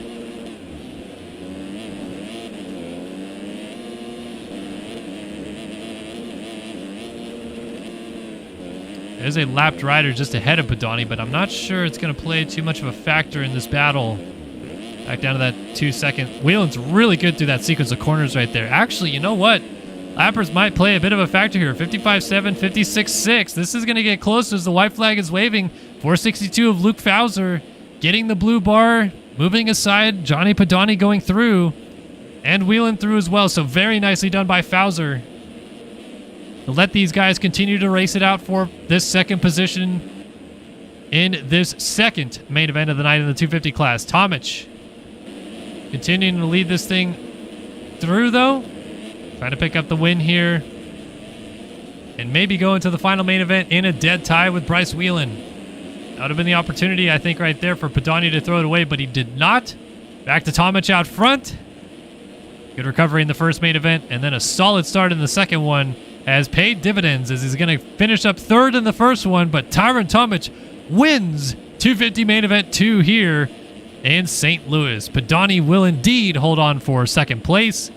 Whelan crosses the line in third. So Tharp, after leading for so much of this, will end up in fourth most likely. Zollers fifth. Van Wessel sixth. Frank Jackson seventh. McIntosh eighth. This has the makings to get good into this last turn here. A couple teammates, but they're also trying to get around Van Wessel if they can. Is anybody going to just full send the whoops? I feel like McIntosh has got a good positioning here. Jackson drives in pretty hard. McIntosh also goes in deep, but none of them are going to make a pass. They stay in line. Tanner Rogers looks like he will bring it home here in 9th place. And Seth Carr rounds out the top 10. Nick Tomasunis will end up in 11th. Brandon Holmes blitzing the whoops in 12th. Brett Thomas 13th. Cade Matherly in 14th. Jake Fisher, Carson West, Lane Wofford, Luke Fauser, Jeff Timo, Timmy Briscoe, Caden Speck, and John Heilman make up your running order in this one. One more rider still to go before cuts come in, but looks like Tyron Tomic has got this thing pretty well locked up. There we go, cuts are in. So Tomic with the 1, Johnny with the 2, Whelan with the 3, Tharp with the 4, Alan Zollers the 5th in this one, Frank Jackson with a 6th. Joey Van Wessel. Didn't have him on my sheet, so we're not just going to skip him. McIntosh goes 6-8 so far. Anna Rogers has gone 5-9. Seth Carr, not on my sheet. Soonest not on my sheet. Brandon Holmes has gone 11-12. Cade Matherly has now gone 8-14. Wofford has gone 7-17. Bowser's gone 12-18. And Heilman, having a terrible night, has gone 13-2. Alright, let's give you guys a quick update on the scores here. Real quick going into the last main event. We have Tomic and Whelan both on 4 points. We have Johnny Padani on 6 points. Frank Jackson is on 8 points. Talon Zollers is on 14 points, as is Braden Tharp. Braden Tharp is also on 14 points. Tanner Rogers is also on 14 points. Rogan McIntosh is on 14 points. So it's close. It's definitely close in that mix.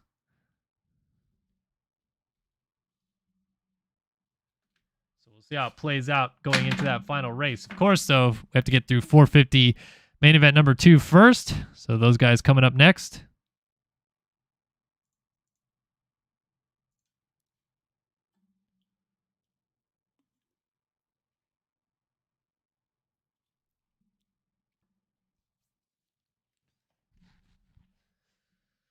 Be interesting to see how the podiums shake out as well in all these classes.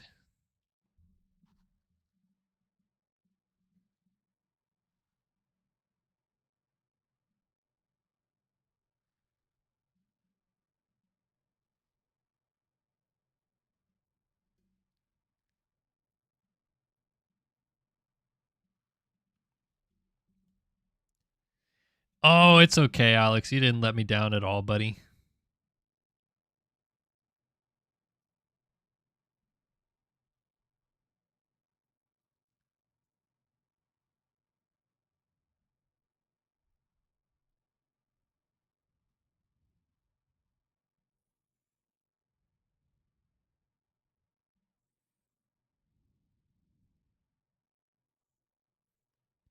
All right. Ladies and gentlemen, boys and girls, how we doing? How is everybody holding up?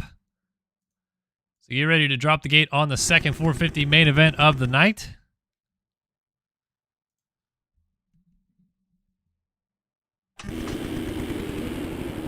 Reminder of who is into these races. Payson Johnson, Tyler Lang, Jeremy Siebold, Braden Carter, Jacob Hubbard, Matthias Janis, Johan Bordeaux, Seth Shirley, Chris Post, Rasmus Balzer, Nick Sellen, Tyler Shields, Alexis Leclerc, Colby Eaglin, Alec Horn, Jaden Wilson, Ethan Parks, Holden Cody, Brandon Castellaneta, Luke Magnetti, and Logan Leitzel.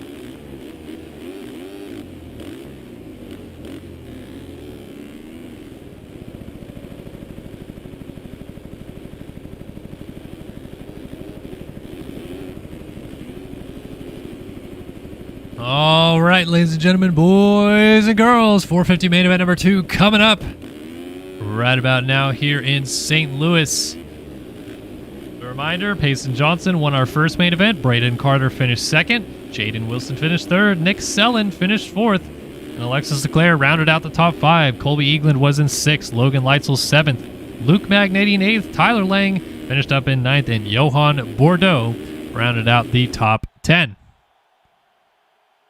So who is going to get it done here in the second main event and head into the final main event with a great position to win the overall here tonight in the Triple Crown from St. Louis? Here we go. 30 card sideways. Revs are up. Let's drop the gate again in St. Louis.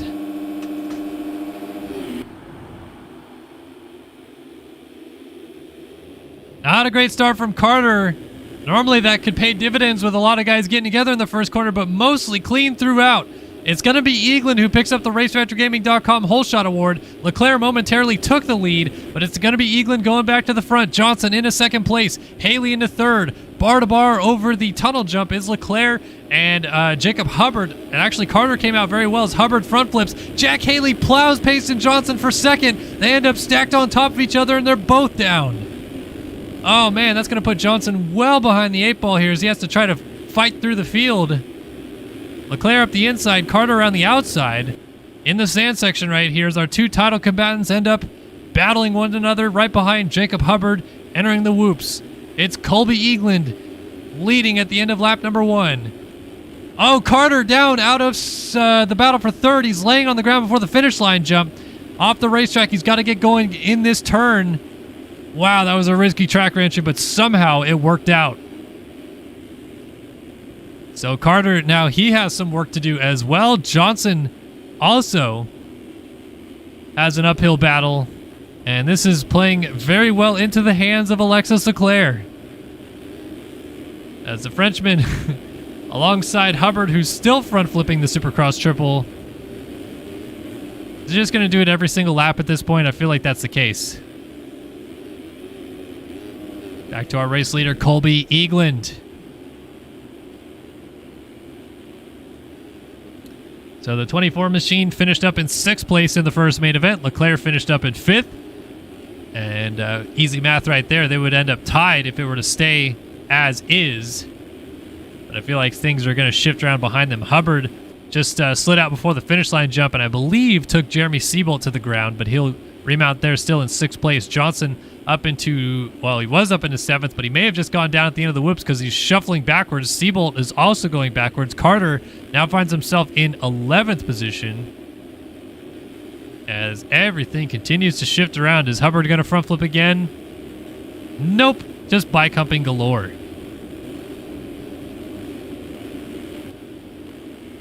All right, so we're going to get some lap time checks this time through. I want to see how things are shaping out amongst our leaders. 55.6, 55.6, both of them matching pace so far.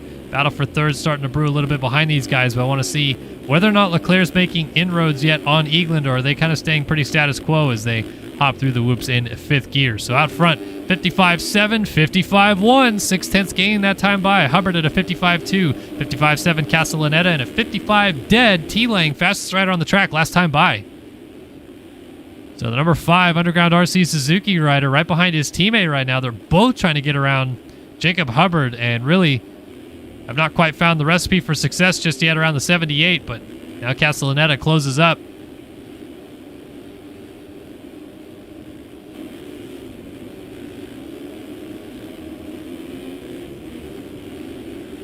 And see Leclerc just exiting frame ahead of these guys as well. 1.8 separating our 2 leaders.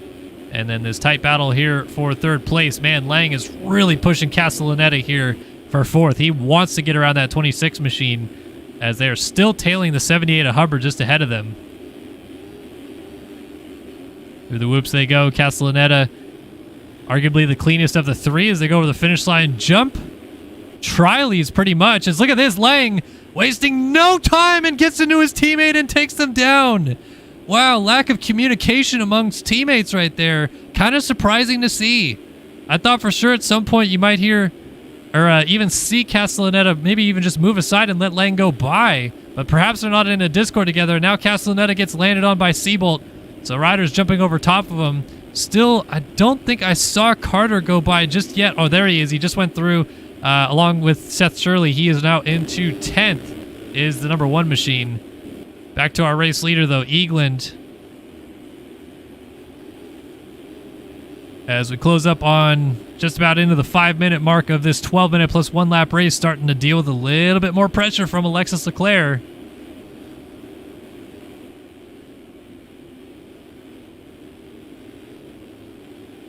Leclerc going to try to close this gap down.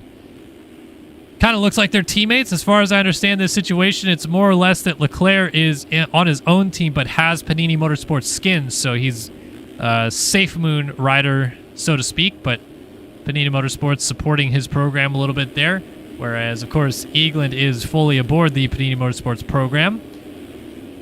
Most of them are all friendly and cordial with each other, but I don't necessarily think they're in a Discord hanging out right now.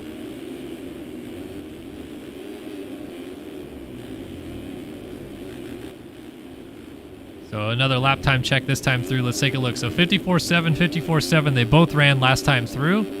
This time through, Eagland kind of hopping through the whoops a little bit. Leclerc definitely closed it down. 55.3 to a 55.1. 2/10 gained. Battle for the lead starting to brew here in St. Louis. Sneak back, see Hubbard, T. Lang, Janis inside the top 5. Leitzel 6th. Selin coming through in 7th. Bordeaux right here is in 8th. Magnetti 9th. But going to lose 9th as Carter goes through into 9th. Magnetti down. And back to our battle out front.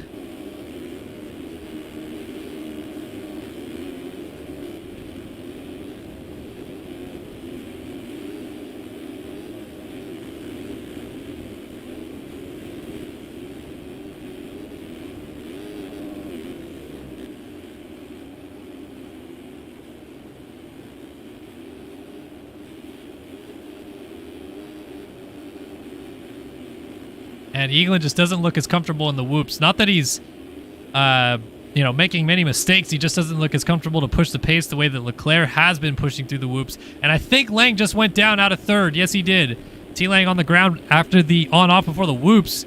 Gonna see Nick Selin go through. Is Carter gonna get there? No. Him and Bordeaux is just bringing up a bit of a freight train right here behind. So Carter's up into 8th spot now.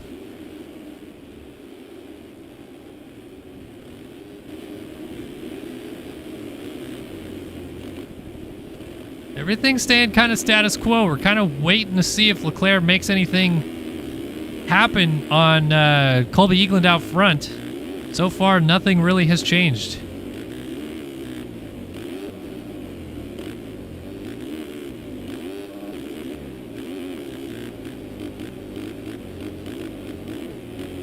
Kind of bouncing a little bit there through the whoops. 54.7, 55.3. It is on.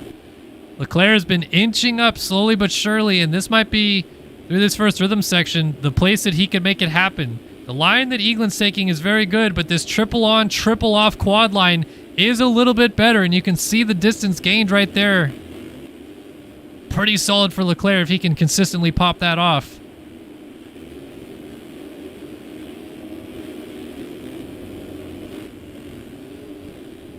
Jack Haley really has struggled since that contact with Payson Johnson. He just went a lap down with, I think that's Alec Horn back there. As well as a mistake out of Eagland. Here comes Leclerc. Oh, man, I thought he might show a wheel down the inside right there, but they kind of crossed over lines a little bit. Maybe affected Leclerc's thinking of a pass right there, but here's a spot where Leclerc's good as well, the whoops.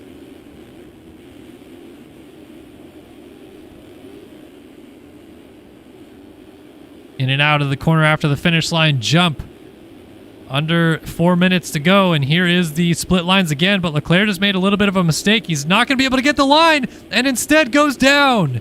landed rear tire heavy on transition and falls off the bike immediately. He's going to pick it up still in second place.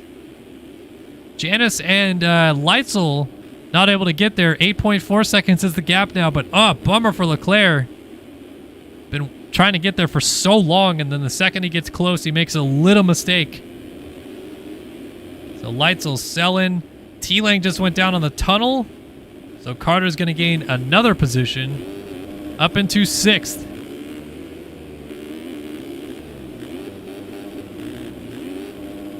Oh, a little short on the triple out right there. Selin, Leitzel, Janice. The battle for third starting to heat up. Through the whoops they go.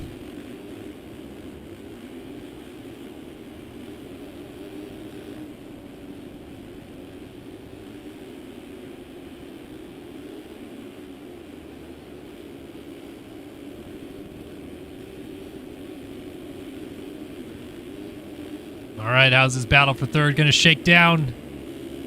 Inside line for Leitzel didn't quite work out. It looks like they're both number 14, but Leitzel's actually number 16. He's just using, I guess, his teammate's bike for some reason as there was near contact coming into the corner. Oh, boy. As they go back and forth a little bit here. Oh, Leclerc was down. Leclerc down in the sand, just picking it up. Oh, and then suddenly, Carter's going to be striking distance right here as he gets around his teammate, Hubbard, who goes a lap down. Wow. Oh, Selin hopping through the whoops a little bit there. Nice save. So suddenly, Leclerc goes from 2nd to 5th in the blink of an eye, and the battle for 2nd is suddenly Janice versus Leitzel, with a big gap established out front. Eagland in a very solid position to win this main event. In and out of that outside line again. Look at this. Leitzel staying very low on the tunnel jump. Trying to stay low on the triple again to go to the inside here and make that pass stick. Little nudge and run this time. Finally got it to work, and Leclerc just got around Nick Selin in the background as well. So Leclerc back into 4th. You can see Carter still lurking behind these guys, but now finally Leitzel has some clean air. Let's see if he can maybe put a bit of distance between himself and Janice, but he just made a mistake onto the step on, step off. So Janice going to close back down to the outside, nearly pull up alongside. Square off the corner. Leclerc is suddenly lurking behind these guys as the battle for 2nd continues. Leclerc sniffing the opportunity ahead of him. If he can get this triple on off well, it'll be great, but he might triple onto the back of these guys underneath. Wow, what a pass on Janice. Janice fights right back, and he takes himself down, gets hung up in the corner. So Selin goes by. They get up side by side. Leclerc crosses over. None too happy with the 14 machine as the 1 of Carter closes in from behind. T-Lang also in the background on the 5. Interesting dynamic right there. I just think Janice didn't want to let Leclerc go by because he was too focused on the battle between himself and Leitzel. Maybe rushed a pass and put them both on the ground. But clearly, if you're Leclerc, you're not going to be happy. White flag has waved for our race leader out front, so they just missed another lap with time expiring just in time. And Carter now sensing an opportunity to close on Janice. Maybe get a spot as well, but Leclerc, if he can dial in this line in this first rhythm section, he'll sneak away from these guys. Triple on. Nope, not going to do it this time. And that's actually the lesser of the two options, as he's going to end up right in the clutches of these guys. But now a mistake by Janice allows Carter to pull back alongside. He scrubs the tunnel jump, almost gets into Janice over the tunnel. And boy, this race is very interesting between these guys. Meanwhile, Selin pushing up to Leitzel in a battle for 2nd place. All the while, Eagland out front's going to take us home. So long as he doesn't mess this up too bad, he's not going to get a great drive into the whoops. Kind of hopping a little bit. But in the end, Colby Eagland takes main event number 2.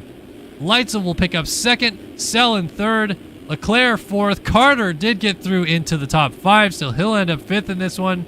Janice and Lang coming through. Lang taking no prisoners with his teammates tonight. Almost come together. A drag race to the finish. It's going to go to Lang by 0.02 of a second. Castellaneta ends up in 8th. Jaden Wilson 9th. Magnetti 10th. Bordeaux 11th. Post 12th. Payson Johnson, wow, 13th for your main event one winner. Shirley, Shields, Horn, Park, Siebold, Cody, Hubbard, Haley, and Balzer round out our group in this one. What a crazy second main event that was.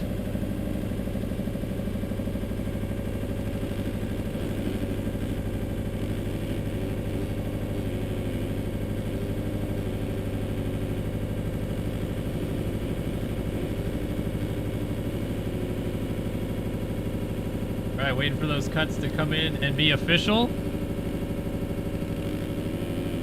Four guys still got to finish up before we get a real tally here. One is over the line and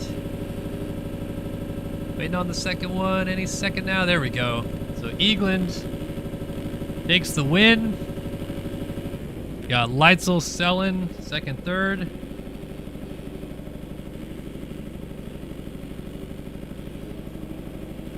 You got Leclerc, Carter, Lang, 4, 5, 6. So Leclerc 4, Carter 5, Lang 6. Annis Castellaneta, 7, 8.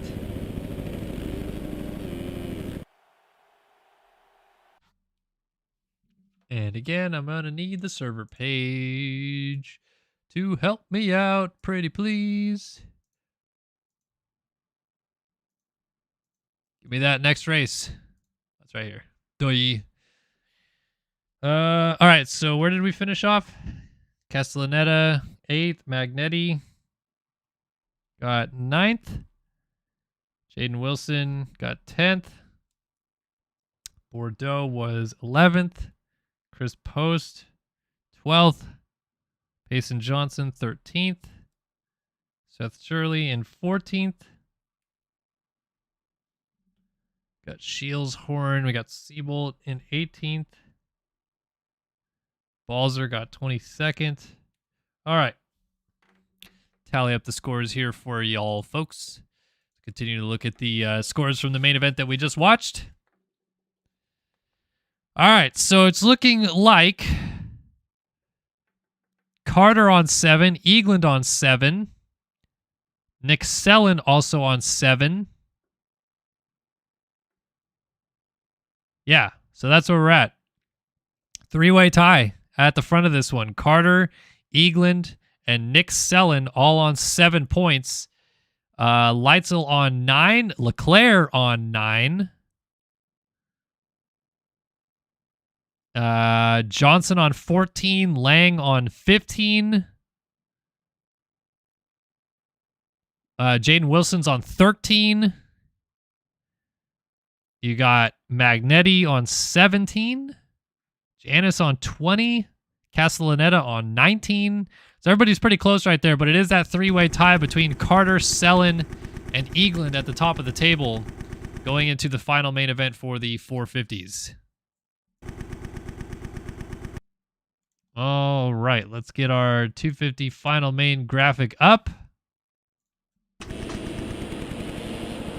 And quick reminder, the 250 main event results as they run right now. Tomic and Whelan each have 4 points.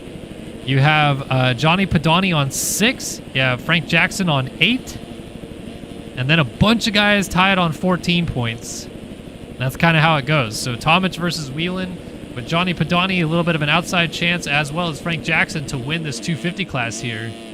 And we'll see what happens coming into this final 250 main event right now. There is Jackson, McIntosh, Tharp, Jeff Temo, Carr, Holmes, Rogers, Briscoe, Speck, Heilman, Wofford, Padani, Thomas, Matherly, Fowler, West, Zollers, Wessel, Tomasunis, Tomic, and the rest.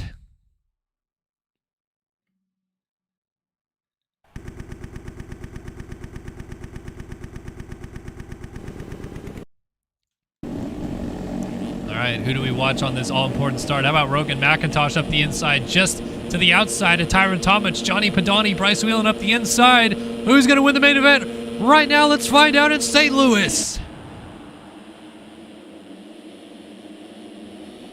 Wow, somebody got a beautiful jump from the outside. I think Tomic just went down going into the first corner. It's Tanner Rogers, picking up the RaceVectorGaming.com Whole Shot Award. Rogers, Whelan was in second, but Padani's going to shoot through into that second position. Van Wessel in a good position. Frank Jackson's up here. Bryce Whelan as well. And Brett Thomas. I do not see Tyron Tomic. This is a great position for Bryce Whelan. Better position for Johnny Padani. As they sit right now, Padani is in a spot where he would win the overall if it stays as is, but there's still a lot of racing left to go.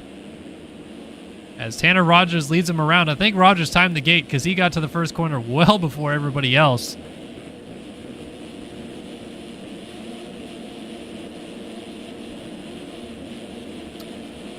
So Rogers leads at the end of lap 1. Padani, they're in second.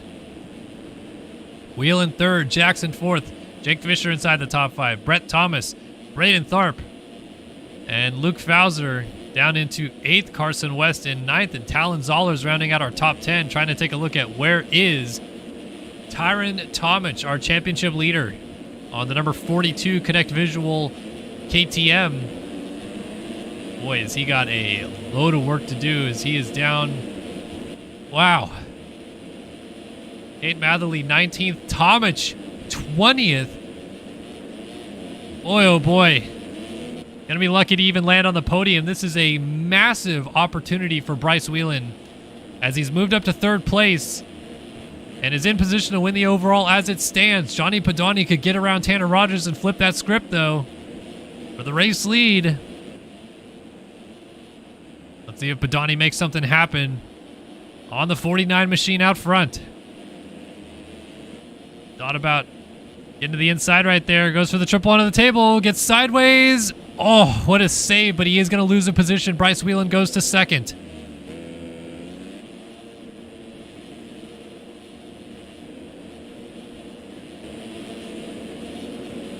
So Whelan now in a fantastic position. 1-3-2 scores. Easily puts him in a spot to win the overall. Johnny Padani even passing him back wouldn't change it.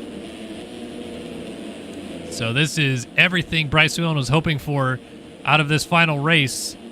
Only thing is, because of Tomic's first 2 main events being so good, the likelihood that he falls even outside of the top 5 overall is pretty slim. But we'll have to see where Tomic gets up to in this main event. We'll go back and find the Australian shortly. First, we got to see if Whelan might go to the race lead on his teammate. He's caught Tanner Rogers, and now the two of them will battle it out for the lead in St. Louis as Tomic still is down in 20th place. Up and over the tunnel jump they go. Whelan putting the pressure on his teammate.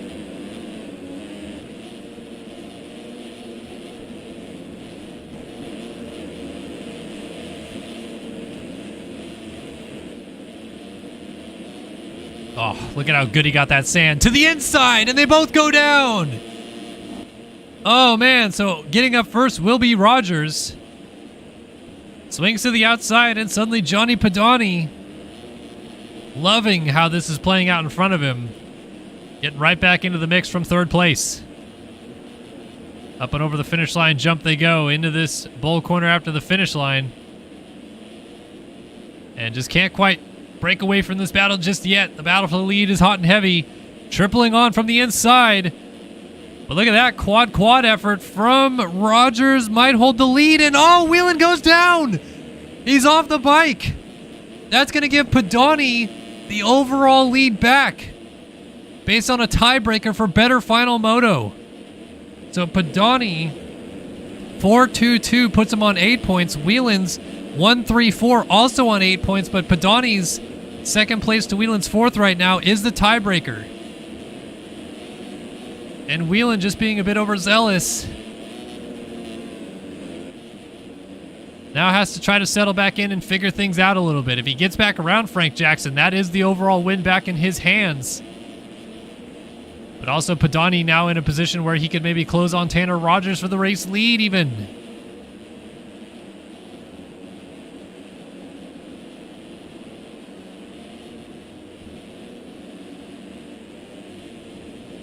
Carrying speed through the corner. Bryce Whelan tripling on, stepping off. Triple on off again. It is a teammate. Frank Jackson just ahead of him. I don't know if that plays into this situation at all. He kind of jumps off the track a little bit right there. Tomic, by the way, 18th. So it's not going to go the way of the Australian here in this final race. He is going to have to make massive dividends in these final 5 minutes.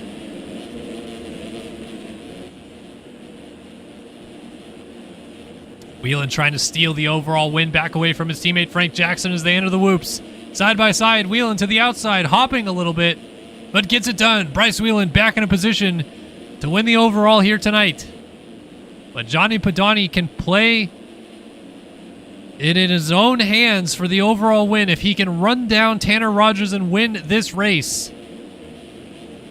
Then Pedani walks home as the overall winner. That being said, Rogers would have to hold on to second place in this main event, which might not seem very likely given that Bryce Whelan is his teammate, and Whelan's actually closing on Pedani quite quickly here. 1.8 seconds, 55.8 to a 57.8, 2 seconds gained last time through alone. So Bryce Whelan versus Johnny Pedani for the overall is where we're sitting at the moment. And we'll really have to figure out where Tomic factors into all of this and whether or not he might even still have a shot at the podium once the dust settles. But if you're Pedani, I mean, I have to imagine it's kind of win or bust here, right? Like, second place is fantastic. Don't get me wrong.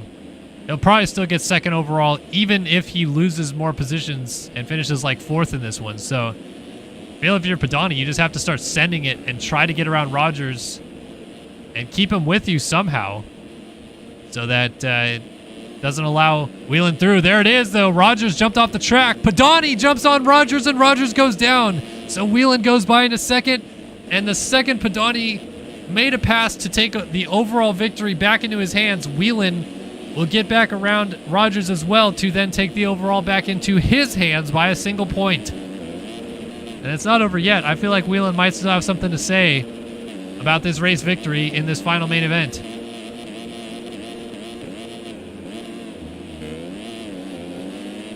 Cutting down out of the corner, Whelan 1.6 down, 56.2 last time by, 56.4 out of Pedani, but that was with a little bit of contact.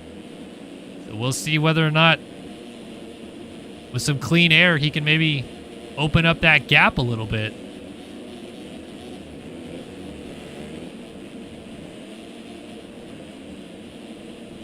Whelan's definitely got that gap closed down.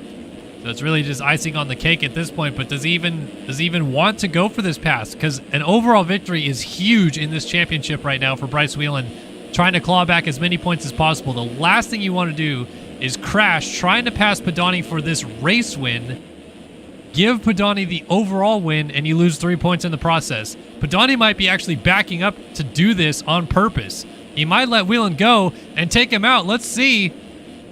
Well, Whelan got the lead, but Pedani couldn't quite get a nose in there. Now let's see what happens between the two of them.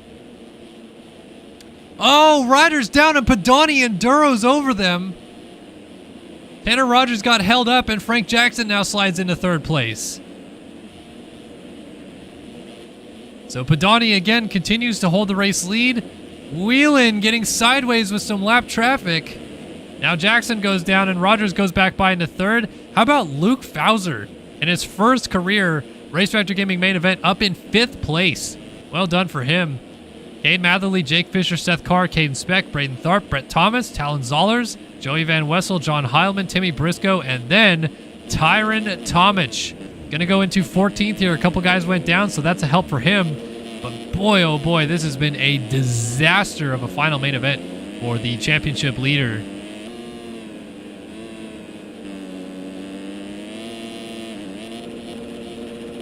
Not sure he's going to get too much higher than this. Might have a shot at getting up to like 11th, depending on how those guys shake down in front of him.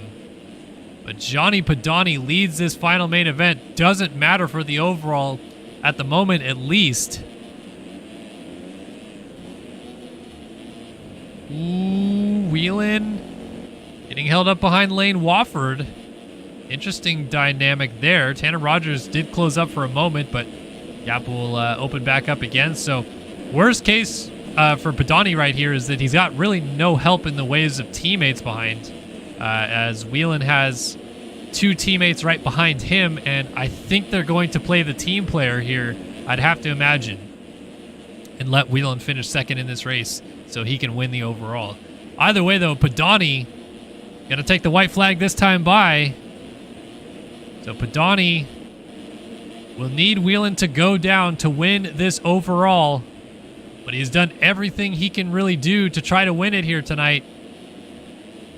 4-2-1 might fall just short at the hands of a 1-3-2 out of Bryce Whelan. And it comes down to whether Whelan can hold on to this second place or not, with Padani 3.6 seconds out front. I don't think Rogers is going to go for a pass here.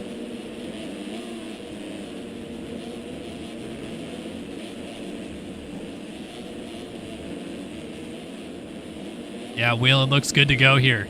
In and out of the sand, it pretty much just comes down to getting the whoops clean one more time, but this is going to be a big boost in confidence for Padani. We'll see if he can carry it into the showdown at Atlanta Motor Speedway next week. Johnny Padani wins the 3rd main event here in St. Louis, but Bryce Whelan takes the overall victory and a huge win for the 45. Tanner Rogers ends up in 3rd in this one. Frank Jackson will come through in 4th by the looks of it. Cade Matherly should round out our top 5. Luke Fauser in 6th, Tharp 7th, Seth Carr in 8th, Fisher 9th, Van Wessel 10th, and Tomic, wow, did make it all the way up to 11th. That might save a podium for him. We'll see if it shakes down in his favor or not. And whether or not riders go down at the end of the whoops as well could bump him into the top 10. Van Wessel, I think it was, got sideways, but Tomic will end up in 11th in this one. Speck, Zollers, Briscoe, Thomas, West, Holmes, Wofford, Tomasunis, McIntosh, Jeff, and Heilman round out the rest of our running orders. We wait for those cuts to come in. Let's see if Tomic gets bumped a spot real quick. Those 2 guys come into the final corner. And Tomic does end up getting 10th. So Padani, with the victory in this last one, Tomic ends up getting 10th. We got Whelan getting 2nd. Padani with the win. Frank Jackson got 4th. Tanner Rogers got 3rd. Got Cade Matherly getting 5th in this one. Braden Tharp got 6th. Sorry, I keep hitting that. Luke Fauser got 7th. Seth Carr got 8th. And again, I need to look at the scores from the moto. So Jake Fisher was 9th. Let's see, where did Rogan McIntosh end up? Ooh, 20th. Not good for him. Lane Wofford was 17th. Talon Zollers ended up 13th. He was in a good spot there in the end, but it didn't work out. Brandon Holmes was 18th, and John Heilman ended up 22nd again. So, unofficially, your podium, Whelan with 6 points gets first. Got Frank Jackson on 12, Tomic on 14, Padani on 7, Rogers on 17, McIntosh on 34, Zollers would be on 27. Is anybody else even close? Oh, Tharp on 20. So your podium should be Bryce Whelan first, Johnny Padani second, Frank Jackson third, Tyron Tomic fourth, and I believe Tanner Rogers got fifth. So, of course, 26 points goes the way of Bryce Whelan. Johnny Padani gets 23. Frank Jackson gets 21. And Tomic gets 19, which means a 7-point swing in the championship. And now it's just a 19-point advantage for Tomic after the racing action has completed here in St. Louis. So, 19-point lead for Tomic still in the championship over Bryce Whelan, who wins the main event here tonight in St. Louis. And that is the 250 class done. All right, 450 class now coming up. As a reminder, Colby Eagland, he just won the second main event in the 450 class. I got to change the graphic real quick. I'm lagging a little bit here, trying to keep up with scores. There we go. There's the timer. This. And so Eagland with the win on 7 points. You also have Carter 2-5, also on 7. Nick Selland 4-3, also on 7. Leclerc on a 5-4 on 9 points. Leitzel on a 7-2 on 9 points. Payson Johnson on a 1-13 is on 14 points. Jaden Wilson on a 3-10 is on 13 points. Tyler Lang on a 9-6 is on 15 points. So there's a mix of guys that have a shot at winning this race, but really it's that three-way tie between Carter, Selland, and Eagland that we have to watch here. 7 points for them. And then, of course, Leclerc on 9 points still definitely has a shot at winning this race. Alrighty, folks. Final race of the night, the third 450 main event of the evening. Getting ready to drop the gate here in St. Louis. Who is going to come out on top of this one? This should be a very fun one to watch. 3 guys tied going into the final race. Here we go.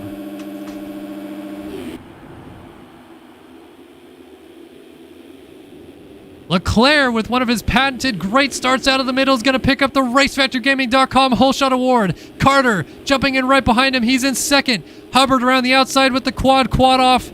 Line again takes the race lead. So Hubbard, Leclerc, we got Carter up here. Nick Selland in a good position. Payson Johnson's there. Seth Shirley on the 23. Logan Leitzel also up here. Carter and Leclerc almost come together. Carter's not going to get the preferred 3-3. Might cost him a position. Leclerc down. Carter into the pole, goes down. That might cost him the overall. So Johnson going to move through into second. Nick Selland is in a position to win the overall as it runs. Selland entered it with the 3-way tie. There with Eagland and Carter. With Carter and Eagland nowhere in sight, Nick Selland is the only guy really with a shot as Hubbard goes down over the finish line jump. Johnson takes the lead, but Nick Selland is in position to win the overall. We'll see how it shakes down. 11 minutes still on the clock.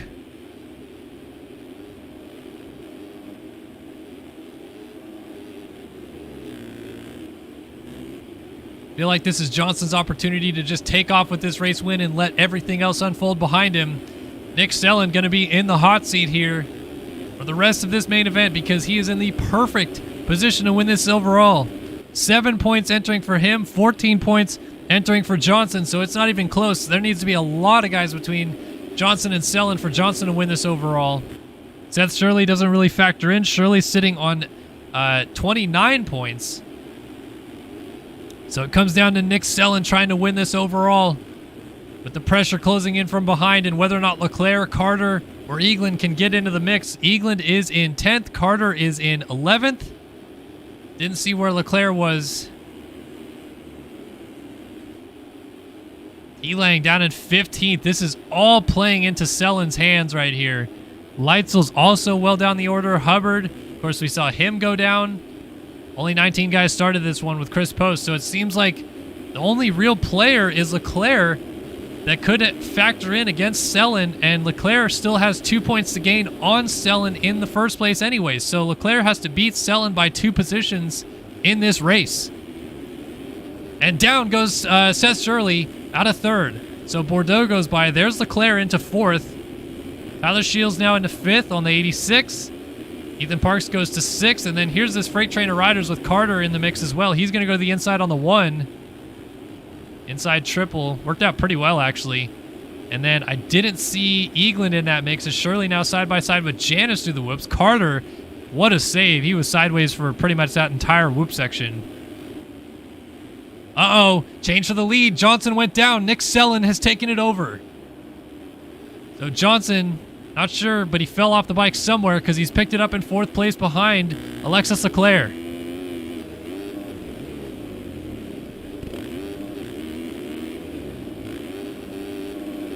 So Nick Selland leads the final race here in St. Louis in a prime position to win this overall. Honestly, if he can just stay on 2 wheels, this is pretty much his race to lose. As Leclerc goes to work on Bordeaux, his teammate for second place. A couple Frenchmen battling it out here. Into the whoops. Bordeaux got through them very nicely. Leclerc still putting the pressure on his teammate.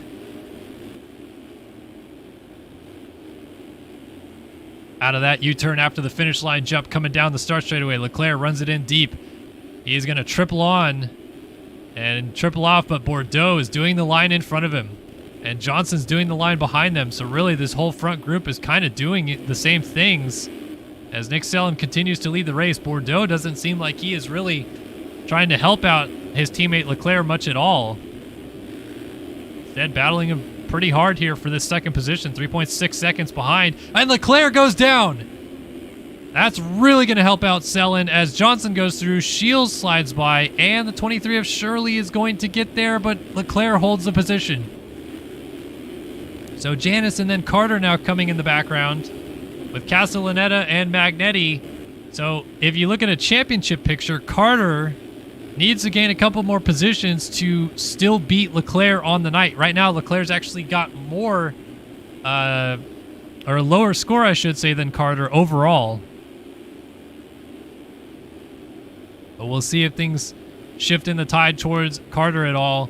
Castellaneta, Magnetti, Shields, Parks, Lang, and Leitzel together.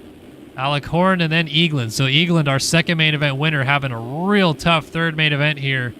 Entered as one of the 3 guys tied for the overall going to this final main event, but it has really not gone the way of him at all. We got to change for the lead, though. Bordeaux has gone to the front. Sellen went down. So Bordeaux and Johnson now battling for the lead. Bordeaux's off the track, though. Johnson going to take full advantage up the inside, and the 51 machine goes to the front. Bordeaux tried to fight back, but settled in. Either way, Nick Sellen is still in position to win the overall. He has got to try to calm down, though. Can't let a little crash or a mistake, like whatever happened, get to his head too much. Halfway through this race, Nick Sellen knocking on the door of history. Again, I'd have to look really deep through the Race Factor Gaming history books here, but I don't believe we have ever had a German rider win a MotoOption Supercross main event before. And that would be fantastic to see a new winner on the circuit.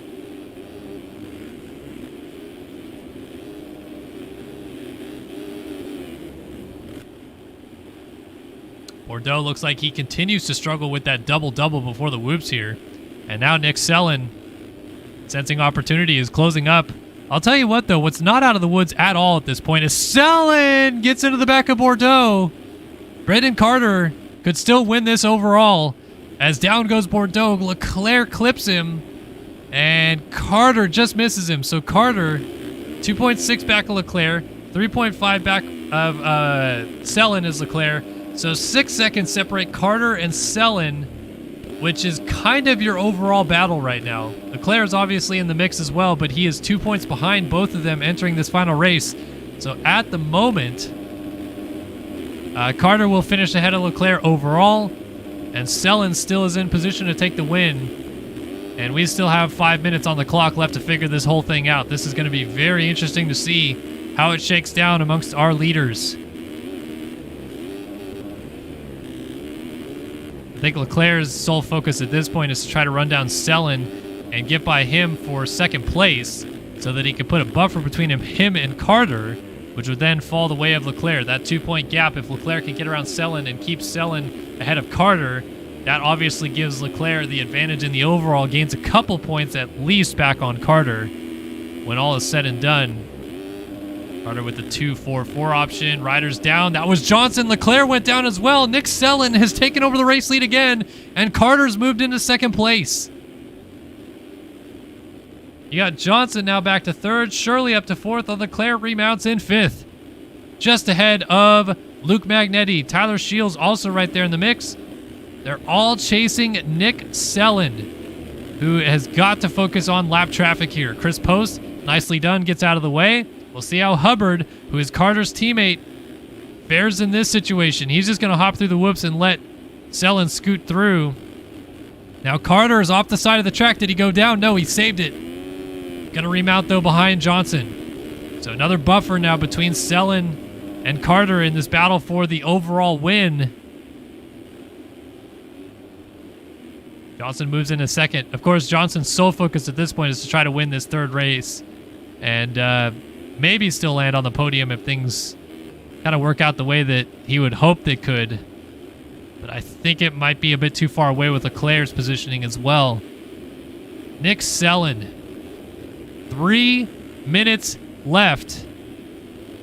And the pressure is so on right now. This might be the highest 2-digit main event winner we'll have had in MotoOption Supercross as well. I don't believe 98 or 99 ever won. We have had triple-digit winners before in MotoOption Supercross. But the number 97 machine out of Germany has 2.5 minutes left plus a lap before his first ever MotoOption Supercross victory waits at the end of the tunnel. He's playing it safe. Triple on off. Triple on off, whereas Johnson's still going for the triple on, triple off line quad, and Carter just messed it up in the background. So these guys are still full send, trying to get to Selin out front.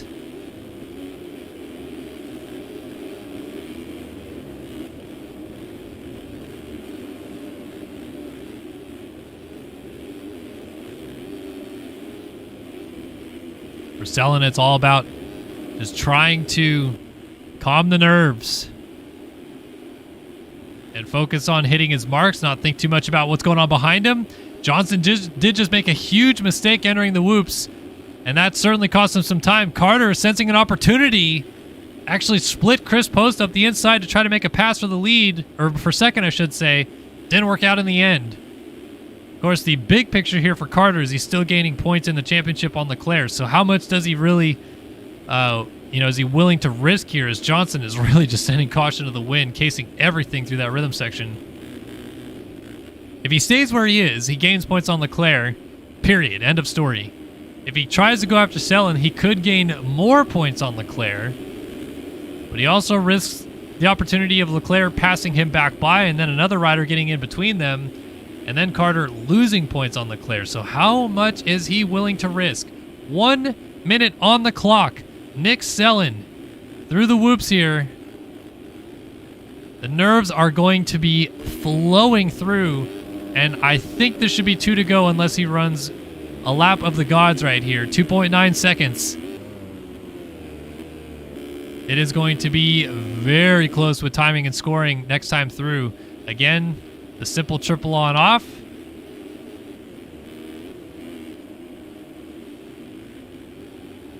Johnson is certainly closing down.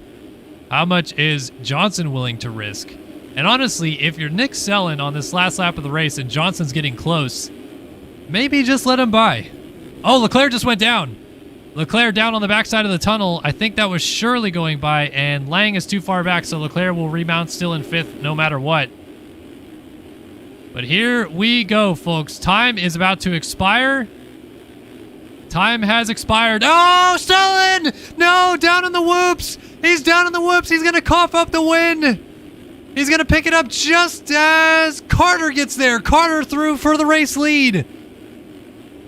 Unbelievable. He was coming to the white flag. Braden Carter is going to have a shot to win this main event. Johnson's going to win the overall. Nick Selin has to send. Triple in. Not going to go for the triple off, though. Wow. So Carter just has to get through these last few sections, but Nick Selin's trying to close up. Johnson's going to win this race, but Nick Selin is trying not to cough away a race victory here. And I think he has just done it, but oh my gosh, the heartbreak here. Payson Johnson's going to bring us through this last straightaway. And Johnson will win the final main event. He bookends the race with 2 main event victories. Carter steals the main event win away. He gets it done tonight in St. Louis. Selin ends up 1.4 seconds down. Oh, the heartbreak. Literal pain. 4th for Seth Shirley. T-Lane comes through to get 5th. Wow, Leclerc really dropped the ball here. Shields for 6th. Janice up to 7th. Leitzel goes down in 8th. Leclerc might be saved in that one. And Leclerc ends up in 8th. Parks 9th. Leitzel 10th. Eagland 11th. Bordeaux 12th. Magnetti, Wilson, Castellaneta, Horn, Seabolt, Post, Hubbard.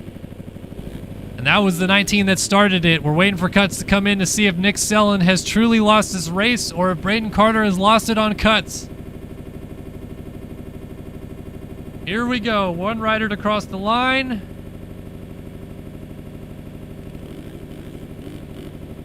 And Sellen doesn't get it done. They both had cuts. And they kind of evened out. 1.1 for Carter, 1.3 for Sellen. You're kidding me. Oh my gosh, that's such a bummer for Nick Sellen. But Braden Carter with the 2nd place gets the win on 9 points. Johnson with the win ends up on 15. You have Nick Sellen goes 4-3-3, which is 10 points. So that's good enough for 2nd. You have Leclerc going 5-4-8. You have let's see what T Lang went 9-6-5. Eagland went 6-1-11. Tough night for Eagland there at the end. Jaden Wilson 3-10-14 for Wilson. Not great for him. Leitzel 7-2. Then was he the guy that finished in front of Leclerc there on the 14? No, that's Janice, and Leitzel ended up 10th.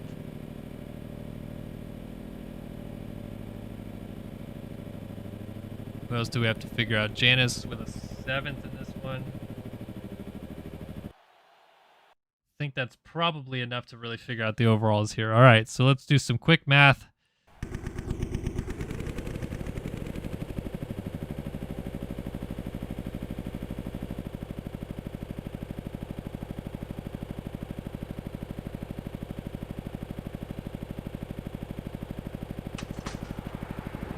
All right, so unofficially, Carter with the win. Nick Sellen ends up 2nd. Asen Johnson will get 3rd. Alexis Leclerc will get 4th. Colby Eagland will get 5th. Logan Leitzel will get 6th. T Lang will get 7th. And a tie between Wilson and Janice for 8th. Wow. Oh my goodness, what a freaking night. I can't believe Nick Sellen threw that one away. Of course, in the end, Carter ends up with 26 points, and Leclerc only ends up with 19 points, so that 11-point advantage that we saw in the championship extends by 7 points further. It's now an 18-point championship lead for Braden Carter, and wow, what a night of racing. Boy, Nick Sellen is going to kick himself to the end of time for that crash in the whoops, and unbelievable end to the race here tonight in St. Louis. Well, that's going to do it for us. Big shout out, of course, to RaceFactoryGaming.com for hosting these races and the track crew for putting on, making these tracks and putting on the race for us. MotoOption Clothing for being behind the Supercross series for so many years. Race Tech Suspension, Underground RC, Phil Ski and Snowboard, MXS Lobby, Tagger Designs, everybody that helps out with the Race Factory series as well. Thanks to them so much for helping out. Want a big shout out to R Jerky for always being a part of our broadcast here. And of course, Hinton Clutch Components, wearing their shirt here tonight. They actually reached out to me and said that they're a big fan of what we do and a big fan of all the gaming community, always putting their logo on, clutch casings and stuff like that in the games as well. So shout out Hinton, always backing the gaming community as well. And big shout out to all of you guys for tuning in every single week, watching these broadcasts. Hopefully it was a good show here tonight. Crazy end to the main events, and Nick Sellen just coughing it away there in the end, and Braden Carter coming out with the dub. Crazy, crazy night. And we're going to be back next week with Atlanta. So Atlanta Motor Speedway, that's going to be the 250 East-West Showdown. Very exciting to see how that plays out. Of course, this 250 East-West dynamic is very interesting so far, and sure, we're going to have a lot of fun talking about that in a week's time, but the Triple Crown races are now behind us. We're moving forward with the final 4 rounds of the championship coming up in Atlanta, Foxborough, Denver, and Salt Lake City. So we'll see you guys in a week's time for Atlanta Motor Speedway, the Showdown, and round 14 of MotoOption Supercross. So long for now.